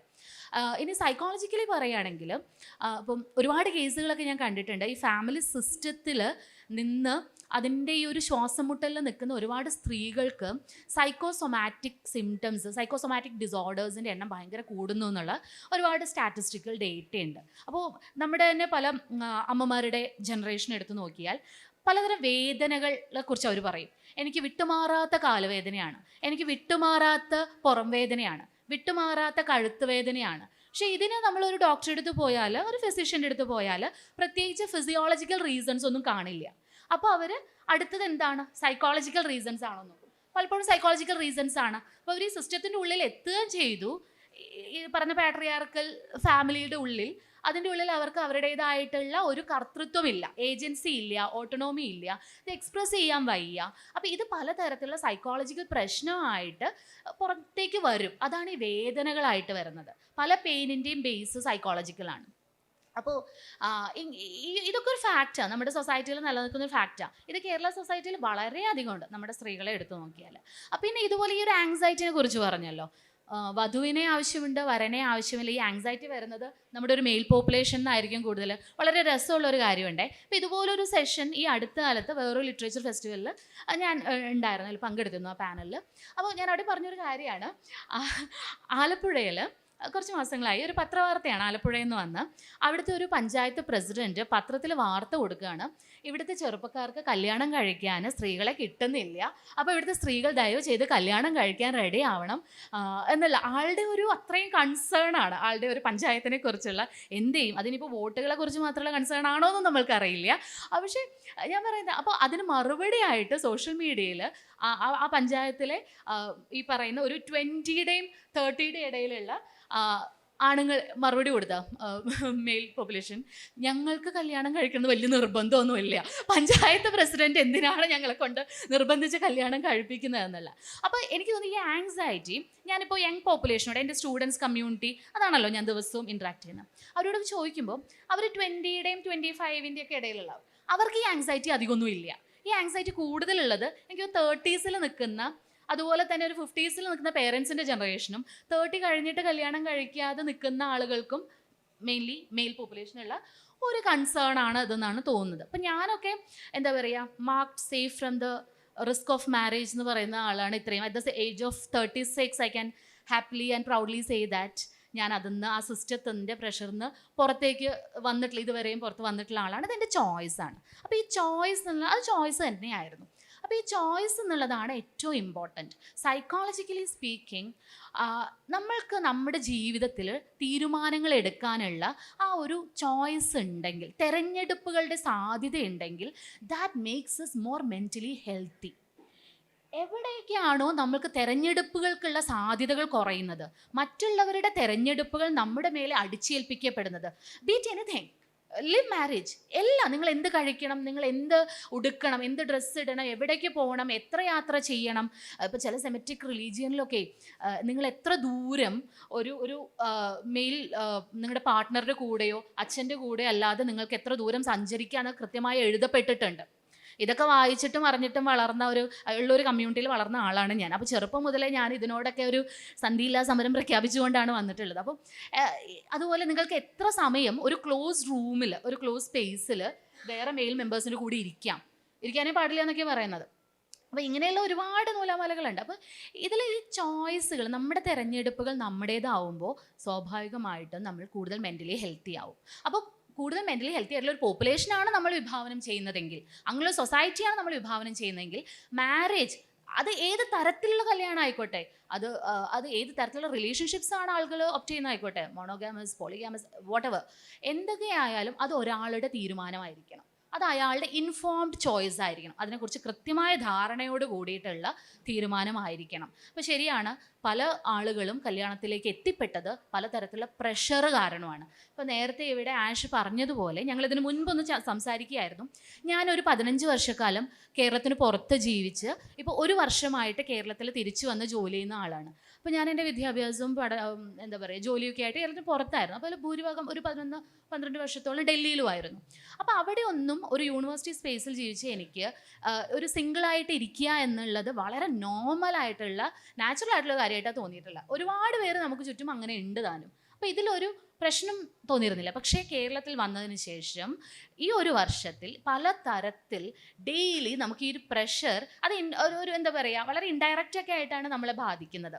അതുണ്ട്, അത് ശരിയാണ്. അപ്പോൾ ഇവിടെ എത്രത്തോളം നമ്മൾ പ്രബുദ്ധരായി എന്നൊക്കെ പറയുന്നെങ്കിലും എവിടെയൊക്കെയോ നമ്മളുടെ സൊസൈറ്റിക്ക്, കേരള സൊസൈറ്റിക്ക് കല്യാണം കഴിക്കാത്ത ഒരു 30+ ഒക്കെ ആയിട്ടുള്ള ഒറ്റയ്ക്ക് ജീവിക്കുന്ന ഒരു സ്ത്രീയെ അക്കോമഡേറ്റ് ചെയ്യാൻ കേരള സൈക്കിക്ക്, കേരളത്തിൻ്റെ മനോഭാവത്തിന് പ്രശ്നമുണ്ട്. അത് പറ്റുന്നില്ല. അങ്ങനെയുള്ള ഒരു സ്ത്രീ സൊസൈറ്റിക്ക് ത്രെട്ടാണെന്നാണ് അവർ കരുതുന്നത്. അപ്പോൾ ഇതൊക്കെയാണിപ്പോൾ ഇനി അടുത്ത റൗണ്ടിൽ നമുക്ക് ഇതിനെക്കുറിച്ച് കൂടുതൽ സംസാരിക്കാം. ഈ ഒരു അവസ്ഥയിലേക്ക് കാര്യങ്ങൾ എത്തിക്കാൻ കാരണം ഈ സമീപകാലത്ത് നടന്ന 2 പ്രധാനപ്പെട്ട സംഭവങ്ങളാണ്. ഒന്ന് വിസ്മയുടെ ആത്മഹത്യ. വിസ്മയ ഹൈലി ക്വാളിഫൈഡ് ആയിട്ടും അവൾക്ക് ആത്മഹത്യ ചെയ്യേണ്ടി വന്നു. വളരെ ഫിനാൻഷ്യലി വെൽ ടു ഡു ആയിട്ടുള്ള ഫാമിലി ആയിരുന്നു. രണ്ടാമത്തെ ഉത്രയുടെ കൊലപാതകം. ഉത്രയെ പാമ്പിനെ കൊണ്ട് കടുപ്പിച്ചിട്ടാണ് കൊല്ലുന്നത്. ഇത് രണ്ടും നമ്മുടെ മനസാക്ഷിയെ ഞെട്ടിച്ച സംഭവങ്ങളാണ്. നമ്മുടെ പെൺകുട്ടികൾ ഇതൊക്കെ കാണുന്നുണ്ട്, അവർ കൃത്യമായിട്ട് ഇത് അറിയുന്നുണ്ട്, ഇതിനെ ഒബ്സർവ് ചെയ്യുന്നുണ്ട്. അപ്പോൾ ഇങ്ങനെയുള്ളൊരവസ്ഥയിലേക്ക് എടുത്ത് ചാടണോ എന്ന് നമ്മുടെ കുട്ടികൾ ആലോചിക്കുന്നുണ്ട്, കൃത്യമായിട്ട് അവർ നിലപാടെടുക്കുന്നുണ്ട്. അപ്പോൾ ഇങ്ങനെ നിലപാടെടുക്കുന്ന സമയത്ത് അത് നമ്മളെ സമൂഹത്തിൽ ഉണ്ടാക്കുന്നൊരു ഇമ്പാക്റ്റ് എന്തായിരിക്കും? മാളവിക വിഞ്ഞിയോടാണ് ചോദ്യം. ഇതിൽ വിസ്മയുടെ കാര്യവും ഉത്രയുടെ കാര്യവും എനിക്ക് തോന്നുന്നു ഒരു എക്സെപ്ഷൻസ് ആയിട്ടാണ് നമ്മൾ കണക്കാക്കേണ്ടത് അതെന്നാണ് ഞാൻ മനസ്സിലാക്കുന്നത്. അതൊന്നൊരു വലിയൊരു ഇമ്പാക്റ്റ് ഉണ്ടാക്കിയോ എന്ന് എനിക്ക് സംശയമുണ്ട്. അതിൻ്റെ മീഡിയ സൈക്കിൾ തന്നെ വളരെ ചെറുതായിപ്പോ എന്ന് വിചാരിക്കുന്ന ഒരാളാണ് ഞാൻ. പക്ഷേ എനിക്ക് തോന്നുന്നു ഈ ഒരു ജനറേഷൻ ഓഫ് വിമൻ, നമ്മൾ നമ്മുടെ അമ്മമാരുടെ ജീവിതം കണ്ട് അവർ ഈ 2 ലേബർ സൈക്കിൾ ഇങ്ങനെ ചെയ്തുകൊണ്ടിരിക്കുകയാണ്. വീടിന് വെളിയിലും പോയി ജോലി ചെയ്തു. കാരണം ഇത് ഇന്നലെ നടന്നതോ 10 വർഷത്തിൽ നടന്നതായിട്ടുള്ളൊരു കാര്യമല്ല. ഇതിൻ്റെ പ്രീ ഹിസ്റ്ററി എന്ന് പറഞ്ഞാൽ ആദ്യമായിട്ട് സ്ത്രീകൾ ജോലിക്ക് പോയി സ്കൂളുകളിൽ പോയി തുടങ്ങിയ സമയത്താണ് ഇതിൻ്റെ ഇത് ബട്ടർഫ്ലൈ എഫക്റ്റ് പോലും അല്ല, ഒരു ഡോമിനോ എഫക്റ്റാണ് നമ്മളിപ്പോൾ കണ്ടുകൊണ്ടിരിക്കുന്നത്. അപ്പോൾ സ്ത്രീകൾ ജോലിക്ക് പോയി തുടങ്ങിയ സമയത്ത് കഴിഞ്ഞ് വന്ന ഒരു ജനറേഷനുണ്ട്. അവർ കാണുന്നത് എന്താ? ജോലിക്ക് പോയി അവിടെ മുഴുവൻ എന്താണ് അവരുടെ ലേബർ കൊടുക്കേണ്ട ഒരു സ്ത്രീ, തിരിച്ചു വന്ന് വീട്ടിൽ മുഴുവൻ ജോലിയും ചെയ്യേണ്ട സ്ത്രീ. എൻ്റെ അമ്മയുടെയൊക്കെ ജീവിതം കണ്ടിട്ട് ഞാൻ അന്നേ എടുത്തൊരു തീരുമാനമാണ്, ഞാൻ ജോലിക്ക് പോയിട്ട് കൊണ്ടുവരുന്ന പൈസ വെച്ച് എനിക്ക് തന്നെ ജീവിക്കാൻ പറ്റില്ലേ? എന്തിനാണ് ഞാൻ ഈ വീട്ടിൽ മുഴുവൻ ലേബറും കൂടെ ഞാൻ ചെയ്യേണ്ടത്? എനിക്കതിൻ്റെ ആവശ്യമില്ലല്ലോ എന്ന് വളരെ കൊച്ചിലേ തന്നെ ആലോചിച്ചുറപ്പിച്ച ഒരാളാണ്. പക്ഷേ ഇത് പറയുമ്പോഴും ഞാൻ പറയട്ടെ, അവിടെ ഇരിക്കുന്ന കറുത്ത ഉടുപ്പിട്ട മുടിയുള്ള മനുഷ്യനാണ് എൻ്റെ പാർട്ട്ണർ. അയാളോട് നിങ്ങൾക്ക് ചോദിക്കാം, ഇത് കഴിഞ്ഞിട്ട് വേണമെങ്കിൽ ചോദിക്കാം, അതൊക്കെ കള്ളമാണോ എന്ന് ചോദിക്കാം. ഞങ്ങൾ എപ്പോഴും ഇരിക്കുന്ന കൈപൊക്കി കാണിക്കുന്ന മനുഷ്യനാണ്. ഞങ്ങൾ എപ്പോഴും പറയുന്നൊരു സാധനമാണ്, ഞങ്ങൾ വളരെ അൺഹാപ്പിലി മാരിഡ് ആണ്. Very happy in a relationship but very unhappily married. കാരണം ഈ ഞങ്ങളുടെ കല്യാണ ഫോട്ടോ കണ്ടാൽ അറിയാം, ഈ മനുഷ്യനെന്തോ അത്യാപത്ത് സംഭവിച്ചതുപോലെയുള്ള ഫോട്ടോ ആയിരുന്നു. കാരണം ഇങ്ങനെ കല്യാണം കഴിക്കാൻ ഇഷ്ടമല്ല, പക്ഷേ എന്നാൽ ഞങ്ങൾക്ക് ഒരുമിച്ച് ജീവിക്കണം. ഞങ്ങൾ ഇന്നും പറയുന്നൊരു സാധനമാണ്, ഞങ്ങൾക്ക് ഒരുമിച്ച് ജീവിക്കാൻ വേറൊരു ഉപാധി ഉണ്ടായിരുന്നെങ്കിൽ ഞങ്ങൾ ഈ കല്യാണം എന്ന് പറഞ്ഞ സാധനമേ കഴിക്കില്ലായിരുന്നു. ഇന്നും ഇഷ്ടമല്ല. ഇന്നും ഇഷ്ടമില്ലാത്ത എന്താണെന്ന് പറഞ്ഞാൽ ഇതൊരു ഡോമിനോ സാധനമാണല്ലോ. കല്യാണം കഴിച്ചു പറഞ്ഞാൽ 1 വർഷം കഴിഞ്ഞുള്ള കുട്ടി എന്തിയെ വീട്, അത് 2 പേർക്ക് കഷ്ടകാലത്തിന് ജോലിയുണ്ട് അല്ലെങ്കിൽ നല്ല കാലത്തിന് ജോലിയുണ്ട്, വീട് വെക്കുന്നില്ലേ, ഇനി എന്താണ് ഫ്യൂച്ചർ പ്ലാൻസ്? ഇങ്ങനെ നിരന്തരമായിട്ട് നമ്മളോട് ചോദിച്ചുകൊണ്ടിരിക്കുന്ന ഒരു സൊസൈറ്റിയാണ്. ഇപ്പം ഞങ്ങളുടെ ചോയ്സാണ് ആൻറ്റി നാറ്റലിസം എന്ന് പറയുന്നത്. കുഞ്ഞുങ്ങളെ ഇഷ്ടമില്ലാത്തത് കൊണ്ടല്ല, നമുക്ക് കുഞ്ഞുങ്ങൾ ഈ ലോകത്ത് വേണ്ട, ഞങ്ങൾക്ക് ഞങ്ങളുടെ കരിയേഴ്സ് ഇമ്പോർട്ടൻ്റ് ആണ്, ഞങ്ങൾക്ക് സൊസൈറ്റിക്ക് വേണ്ടി ചില കാര്യങ്ങൾ ചെയ്യേണ്ടതുണ്ട് എന്നുള്ള ബോധ്യത്തിൽ നിന്നൊക്കെ എടുത്ത തീരുമാനമാണ്. പക്ഷേ ഇപ്പോഴും എൻ്റെ വുമൺഹുഡിനെയും അദ്ദേഹത്തിൻ്റെ മാൻഹുഡിനെയും നിരന്തരമായിട്ട് ചോദ്യം ചെയ്തുകൊണ്ടിരിക്കുന്ന ഒരു കുട്ടിയുണ്ടെങ്കിൽ മാത്രമേ സെക്സ് ചെയ്തൊരു കുട്ടി ഉണ്ടാക്കിയാൽ മാത്രമേ നിങ്ങൾ പൂർണ്ണ സ്ത്രീയും പൂർണ്ണ പുരുഷനുമാകാൻ പറ്റുമുള്ളൂ എന്നുള്ള റീപ്രൊഡക്റ്റിവിറ്റിയുടെ ഒരു ലോജിക്കിൽ കിടന്ന് കഷ്ടപ്പെട്ട് കറങ്ങുന്ന ഒരു ലോകത്താണ് നമ്മൾ ജീവിക്കുന്നത്. ഇതെന്തൊരു ആൻറ്റിക്യൂറായിട്ടുള്ള ഒരു ലോജിക്കാണെന്ന് നമ്മൾ ആദ്യമേ മനസ്സിലാക്കണം. അതുമല്ല, കേരളത്തിൻ്റെ ഒരു ചരിത്രം നമ്മൾ നോക്കുകയാണെങ്കിൽ ഈ അച്ഛൻ എന്നുള്ളൊരു സങ്കല്പത്തിലായിട്ട് പുരുഷൻ എന്നുള്ളൊരു സങ്കല്പത്തിനെ കൊളാപ്സ് ചെയ്തൊരു സൊസൈറ്റിയെ നമുക്ക് കാണാൻ പറ്റും. എന്നാൽ ഈ അച്ഛൻ എന്നുള്ളൊരു സങ്കല്പം വളരെ നേരത്തെ പറഞ്ഞതുപോലെ കഴിഞ്ഞ ഒരു 50 വർഷത്തിൽ മാത്രം വന്ന ഒരു സങ്കല്പമാണ് നമ്മൾ മനസ്സിലാക്കണം. ഇപ്പോൾ സംബന്ധത്തിനെ കുറിച്ച് ജനറലി പോപ്പുലർ ഡിസ്കോഴ്സിൽ നമ്മൾ പറയുമ്പോൾ ഒന്നിൽ സംബന്ധത്തിനെ ഭയങ്കര ഗ്ലോറിഫൈ ചെയ്ത് സ്ത്രീക്ക് ഭയങ്കര സ്വാതന്ത്ര്യം ഉണ്ടായിരുന്നു എന്ന് പറയുന്ന ഒരു ഡിസ്കോഴ്സ് കാണാൻ പറ്റും. അല്ലെങ്കിൽ നമുക്ക് കാണാൻ പറ്റുന്ന കാര്യമാണ് ഇത് ഏറ്റവും മൂല്യച്യുതി ഉണ്ടായിരുന്ന ഒരു സിസ്റ്റമാണെന്ന്. ഈ 2 ബൈനറികൾക്ക് ഇടയിലാണ് സമ്പന്ന സിസ്റ്റം മനസ്സിലാക്കപ്പെടുന്നത്. പക്ഷേ just another form of union എന്നുള്ള രീതിയിൽ കണ്ടാൽ മതി സംബന്ധത്തിന്. പക്ഷെ സംബന്ധ സിസ്റ്റത്തിൽ കുട്ടികൾ വളർന്നില്ലേ? ഒരു ജനറേഷൻ ഓഫ് എന്താണ് ഇപ്പം നമ്മൾ കേരള മോഡേണിറ്റി എന്ന് വിളിക്കുന്ന ആ മോഡേണിറ്റിയുടെ ഫൾക്രങ്ങളായിട്ട് പ്രവർത്തിച്ച ഒരുപാട് ആണുങ്ങൾ ആ സിസ്റ്റത്തിലല്ലേ വളർന്നത്. അവർക്ക് അച്ഛൻ എന്നുള്ള സങ്കല്പം ഇല്ലാതെയല്ലേ വളർന്നത്. നിങ്ങൾ ദളിത് കുടുംബങ്ങളെ എടുത്തു നോക്കുക. ആ കുടുംബങ്ങളിൽ എപ്പോഴും നമ്മൾ പറയുന്നതാണ് അനവധി റേപ്പുകൾ നടക്കുന്ന, അനവധി അച്ഛന്മാർക്ക് ജനിക്കുന്ന കുഞ്ഞുങ്ങൾ ജനിക്കുന്ന ദളിത് കുടുംബങ്ങൾ കാണും. അവിടെ ദളിത് സ്ത്രീക്കുള്ള കുഞ്ഞുങ്ങളെല്ലാം ആ കുടുംബത്തിൻ്റെ കുഞ്ഞുങ്ങളാണ്. അതിനെ എന്തോ നമ്മൾ ഈ മൊറാലിറ്റിയുടെ കണ്ണുകളിൽ, സ്യൂഡോ മൊറാലിറ്റിയുടെ കണ്ണുകളിൽ കൂടെ കാണുന്നത് കൊണ്ടും അവിടെ എന്തോ കുഴപ്പമുള്ള സ്ഥലമാണ്. ഈ അച്ഛനില്ലാത്ത കുട്ടി എന്ന് പറയുന്നത് എന്തോ കുഴപ്പം പിടിച്ച കുട്ടിയാണ് എന്നുള്ളൊരു കൊളോണിയൽ സങ്കല്പമാണ്. കാരണം കൊളനൈസേഷൻ ആയിരുന്നു നമുക്കൊരു മോണോഗ്യാമസ് ആയിട്ടുള്ള ഒരു ഫാമിലിയെ സൃഷ്ടിക്കണം. കാരണം അതിനനുസരിച്ചാണ് ഇൻഹെറിറ്റൻസ് ലോസ് എഴുതപ്പെടുന്നത്. അതുകൊണ്ട് തന്നെ പ്രൈവറ്റ് പ്രോപ്പർട്ടി എന്നുള്ളൊരു ഒരു കൺസേൺ കടന്നു വരികയും ലാൻഡ് മോണിറ്റൈസ്ഡ് ആകുന്നു. ലാൻഡ് മോണിറ്റൈസ്ഡ് ആകുമ്പോൾ ഇവരുടെ റവന്യൂ സിസ്റ്റം വർക്ക് ചെയ്യണമെങ്കിൽ എന്താണ്? ലാൻഡ് മോണിറ്റൈസ്ഡ് ആകണം. ലാൻഡ് മോണിറ്റൈസ്ഡ് ആകണമെങ്കിൽ എന്ത് സംഭവിക്കണം? കൃത്യമായിട്ട് ഇൻഹെറിറ്റൻസ് ലോ വേണം. ഇൻഹെറിറ്റൻസ് ലോ വേണമെങ്കിൽ എന്ത് സംഭവിക്കണം? ഫാദർ ടു സൺ എന്നുള്ള ഇൻഹെറിറ്റൻസ് മനസ്സിലാക്കപ്പെടണം. അതുകൊണ്ടാണ് മാട്രിലീനി ആയിരുന്ന പല സമൂഹങ്ങളും പേട്രിലീനിയിലേക്ക് കടക്കുന്നത് നമുക്ക് കാണാൻ പറ്റും ഈ കൊളോണിയൽ സമയത്തോടെ. ഇതിൻ്റെ പുറകിൽ വലിയൊരു മെറ്റീരിയൽ ആയിട്ടുള്ള എക്കണോമിക്കും സോഷ്യോളജിക്കലും ആയിട്ടുള്ള റീസൺസ് ഉണ്ട്. ആ റീസൺ മറികടന്ന് ഇപ്പം ഈ അച്ഛൻ പുരുഷൻ കൊളാപ്സിങ്ങിൽ നിങ്ങൾക്ക് ഇഷ്ടപ്പെടില്ലായിരിക്കും, പക്ഷേ ഒരു ചരിത്രകാരി എന്നുള്ള രീതിയിൽ ഞാനിത് പറഞ്ഞേ പറ്റത്തുള്ളൂ. ഈ അച്ഛൻ പുരുഷൻ എന്നുള്ള ഒരു കൊളാപ്സിങ് ഇല്ലാത്ത ഒരു പുരുഷത്വത്തിന് നമുക്ക് കണ്ടെത്താൻ പറ്റുകയാണെങ്കിൽ, ഈ അധികാര ഫാമിലീസിൽ അധികാര കേന്ദ്രമായിട്ടുള്ള അച്ഛൻ സങ്കല്പം ഇല്ലായിരുന്നെങ്കിൽ, ഇങ്ങനെയുള്ള അച്ഛന്മാരില്ലായിരുന്നെങ്കിൽ പല ഡോട്ടേഴ്സും വളരെ ഈസി ആയിട്ട് ഇപ്പോൾ അവരുടെ കാമുകന്മാരെ കണ്ടുപിടിക്കുകയും കല്യാണത്തിൽ പോവുകയും ചെയ്യുന്നത്. ഈ അച്ഛൻ കേന്ദ്രീകൃത വരുമ്പോഴും ഈ അച്ഛൻ ഭയങ്കര ദുശാഠ്യക്കാരൻ, ഈ അച്ഛനെ കണ്ടിട്ടാണ് പാർട്ട്ണർ എങ്ങനെയായിരിക്കും എന്ന് പലപ്പോഴും നമ്മൾ സങ്കല്പിക്കുന്നത് പോലും. ഇതിപ്പോൾ ഫാമിലിയെ ക്രിട്ടിക്ക് ചെയ്യുന്ന മലയാളിക്ക് അത്ര ഇഷ്ടമില്ലാത്ത കാര്യമാണ്. പക്ഷേ ഞാൻ ചരിത്രകാരിയാണ്, എനിക്കിത് പറഞ്ഞേ പറ്റത്തുള്ളൂ. പക്ഷേ ആ ഫാമിലിയുടെ സങ്കല്പമേ നമ്മൾ തിരുത്തി എഴുതേണ്ട ആവശ്യമുണ്ട്. നമ്മൾ പലപ്പോഴും മാരേജിനെ ക്രിട്ടിക്ക് ചെയ്യാൻ റെഡിയാണ്, പക്ഷേ ഫാമിലിയെ ക്രിട്ടിക്ക് ചെയ്യാൻ റെഡിയല്ല. എന്നാൽ ഫാമിലി എന്നുള്ളത് ഭയങ്കര ഒപ്രസീവായിട്ടുള്ള ഒരു ഇൻസ്റ്റിറ്റ്യൂഷനായിട്ടാണ് കേരളത്തിൽ നിലനിൽക്കുന്നത്. അല്ലാത്ത ഫാമിലീസ് ഉണ്ടോ? ഇപ്പോൾ ശീതൽ ശ്യാമ ഇവിടെ ഇരിപ്പുണ്ട്. ക്യൂർ കുടുംബങ്ങളെ നിങ്ങൾ നോക്കണം, ട്രാൻസ് കുടുംബങ്ങളെ നിങ്ങൾ നോക്കണം. പല ബ്ലഡ് ലൈൻ നോക്കിയാൽ പല സ്ഥലത്തിൽ നിന്നും, എന്നാൽ കുടുംബം നോക്കിയാൽ ഏറ്റവും ഭദ്രതയുള്ള ക്യൂർ ഫാമിലീസ് നോക്കണം. ഞാൻ എപ്പോഴും വിചാരിക്കാറുണ്ട്, എന്നെ ഇവരാരെങ്കിലുമൊക്കെ അഡോപ്റ്റ് ചെയ്താൽ ഞാൻ വലിയ ഹാപ്പി ആയിട്ട് ഇവരുടെ കൂടെ ജീവിക്കുമെന്ന് ഞാൻ വിചാരിക്കാറുണ്ട്. കാരണം അതിൻ്റെ ആവശ്യമില്ല. ഈ ബ്ലഡ് ലൈൻ എന്നുള്ള കോൺസെപ്റ്റ് തന്നെ വരുന്നത് പ്രൈവറ്റ് പ്രോപ്പർട്ടിയോട് ചേർത്താണ്. അത് നമുക്ക് പല പല ഫാമിലീസ് ഉണ്ടാക്കി ആ ഫാമിലീസിൽ വളരെ സന്തോഷത്തോടെ ഈ ചില ജെൻഡറുകൾ ഇങ്ങനെ പ്രീപൊണറേറ്റ് ചെയ്ത് നിൽക്കാതെ നമുക്ക് ജീവിക്കാൻ സാധ്യമാണ്. അങ്ങനെ ജീവിച്ചതിനുള്ള എവിഡൻസ് 10,000 വർഷത്തോളമുള്ള എവിഡൻസ് നമുക്ക് ചത്താൽഹുയിക്ക് പോലെയുള്ള സൈറ്റുകളിൽ നിന്ന് നമുക്ക് കിട്ടിയിട്ടുണ്ട്. പോംപിയിൽ നമുക്കറിയാം, വിലിനിയസ് എന്ന് പറഞ്ഞ വോൾക്കാനോ ഇറപ്റ്റ് ചെയ്തിട്ട് ഒരു നഗരത്തെ മുഴുവൻ വോൾക്കാനിക് ലാവയിലായിപ്പോയിട്ടുണ്ട്. അപ്പോൾ അവിടെ നിന്ന് നമുക്ക് സ്കെലിറ്റൽ റിമെയിൻസും ചില DNA അനാലിസിസും കിട്ടിയിട്ടുണ്ട്. അവിടെ അത്ഭുതമെന്ന് നമുക്ക് തോന്നുന്ന കാര്യമാണ്, പല ഫാമിലീസ് എന്ന് വിശേഷിപ്പിക്കപ്പെട്ട ഒരുമിച്ച് ജീവിച്ചതിൻ്റെ എവിഡൻസ് ഉള്ള മനുഷ്യരുടെ DNA അനാലിസിസ് ചെയ്ത് നോക്കുമ്പോൾ ഇവരൊന്നും ഒരേ ബ്ലഡ് ലൈനിൽ പെട്ടവരല്ല. അതായത് വർഷങ്ങളായിട്ട് ഒരുമിച്ച് ജീവിക്കുകയാണ്. വർഷങ്ങളായിട്ട് ഒരുമിച്ച് ജീവിക്കാൻ അങ്ങനെ മനുഷ്യന് സാധ്യമാണ്. നമ്മളെ തെറ്റായിട്ട് കൊളോണിയലിസം പഠിപ്പിച്ച് വെച്ചിരിക്കുന്നതാണ് നമ്മുടെ കുഞ്ഞിനെ മാത്രമേ നമുക്ക് സ്നേഹിക്കാൻ, എൻ്റെ ബ്ലഡിൽ പിറന്ന കുഞ്ഞിനെ മാത്രമേ നമുക്ക് സ്നേഹിക്കാൻ പറ്റുള്ളൂ എന്ന്. അങ്ങനെ അല്ലാത്ത ഫാമിലി സിസ്റ്റംസ് ഇവിടെ നിലനിന്നിട്ടുണ്ട്. അതിൻ്റെ എവിഡൻസ് ആണ് നമുക്കിവിടെ വർഷങ്ങളായിട്ട് നിലനിന്ന ദളിത് ഫാമിലീസിൽ വർഷങ്ങളായിട്ട് നിലനിൽക്കുന്ന സംബന്ധം ടൈപ്പ് ഓഫ് സിസ്റ്റംസ് ഇവിടെ എക്സിസ്റ്റ് ചെയ്തിട്ടുണ്ട്. മൊഡേണിറ്റിയാണ് നമ്മൾ ഈ തെറ്റിദ്ധാരണയിലേക്ക് എത്തിച്ചത്. അതായത് ഈ മോണോഗ്യാമസ് ആയിട്ടുള്ള അച്ഛൻ, അമ്മ, 2 കുട്ടികൾ കുടുംബത്തിൽ മാത്രമേ കുട്ടികൾ നന്നായിട്ട് വളരുമെന്ന്. കുട്ടികൾ നന്നായിട്ട് എവിടെ വേണമെങ്കിലും വരും. ഏറ്റവും കൂടുതൽ ഓപ്പറേഷൻ അല്ലെങ്കിൽ അച്ഛനും അമ്മയും തല്ലു പിടിക്കുന്ന ഫാമിലിയിൽ വളർന്നാലാണ് ഈ കൊച്ചുങ്ങൾക്ക് ട്രോമ ഉണ്ടാകാൻ പോകുന്നത്. അല്ലാതെ നമുക്ക് വേറെ കാരണം Kerala is obsessed with the idea of rearing children. എപ്പോഴും കുഞ്ഞുങ്ങളെ എങ്ങനെ നന്നായിട്ട് നോക്കും. സത്യമായിട്ട് നമ്മൾ കുഞ്ഞുങ്ങൾ നന്നായിട്ട് വളരണമെങ്കിൽ നമ്മൾ നന്നായിട്ട് ജീവിക്കണം. If you are a happy person you will have happy children.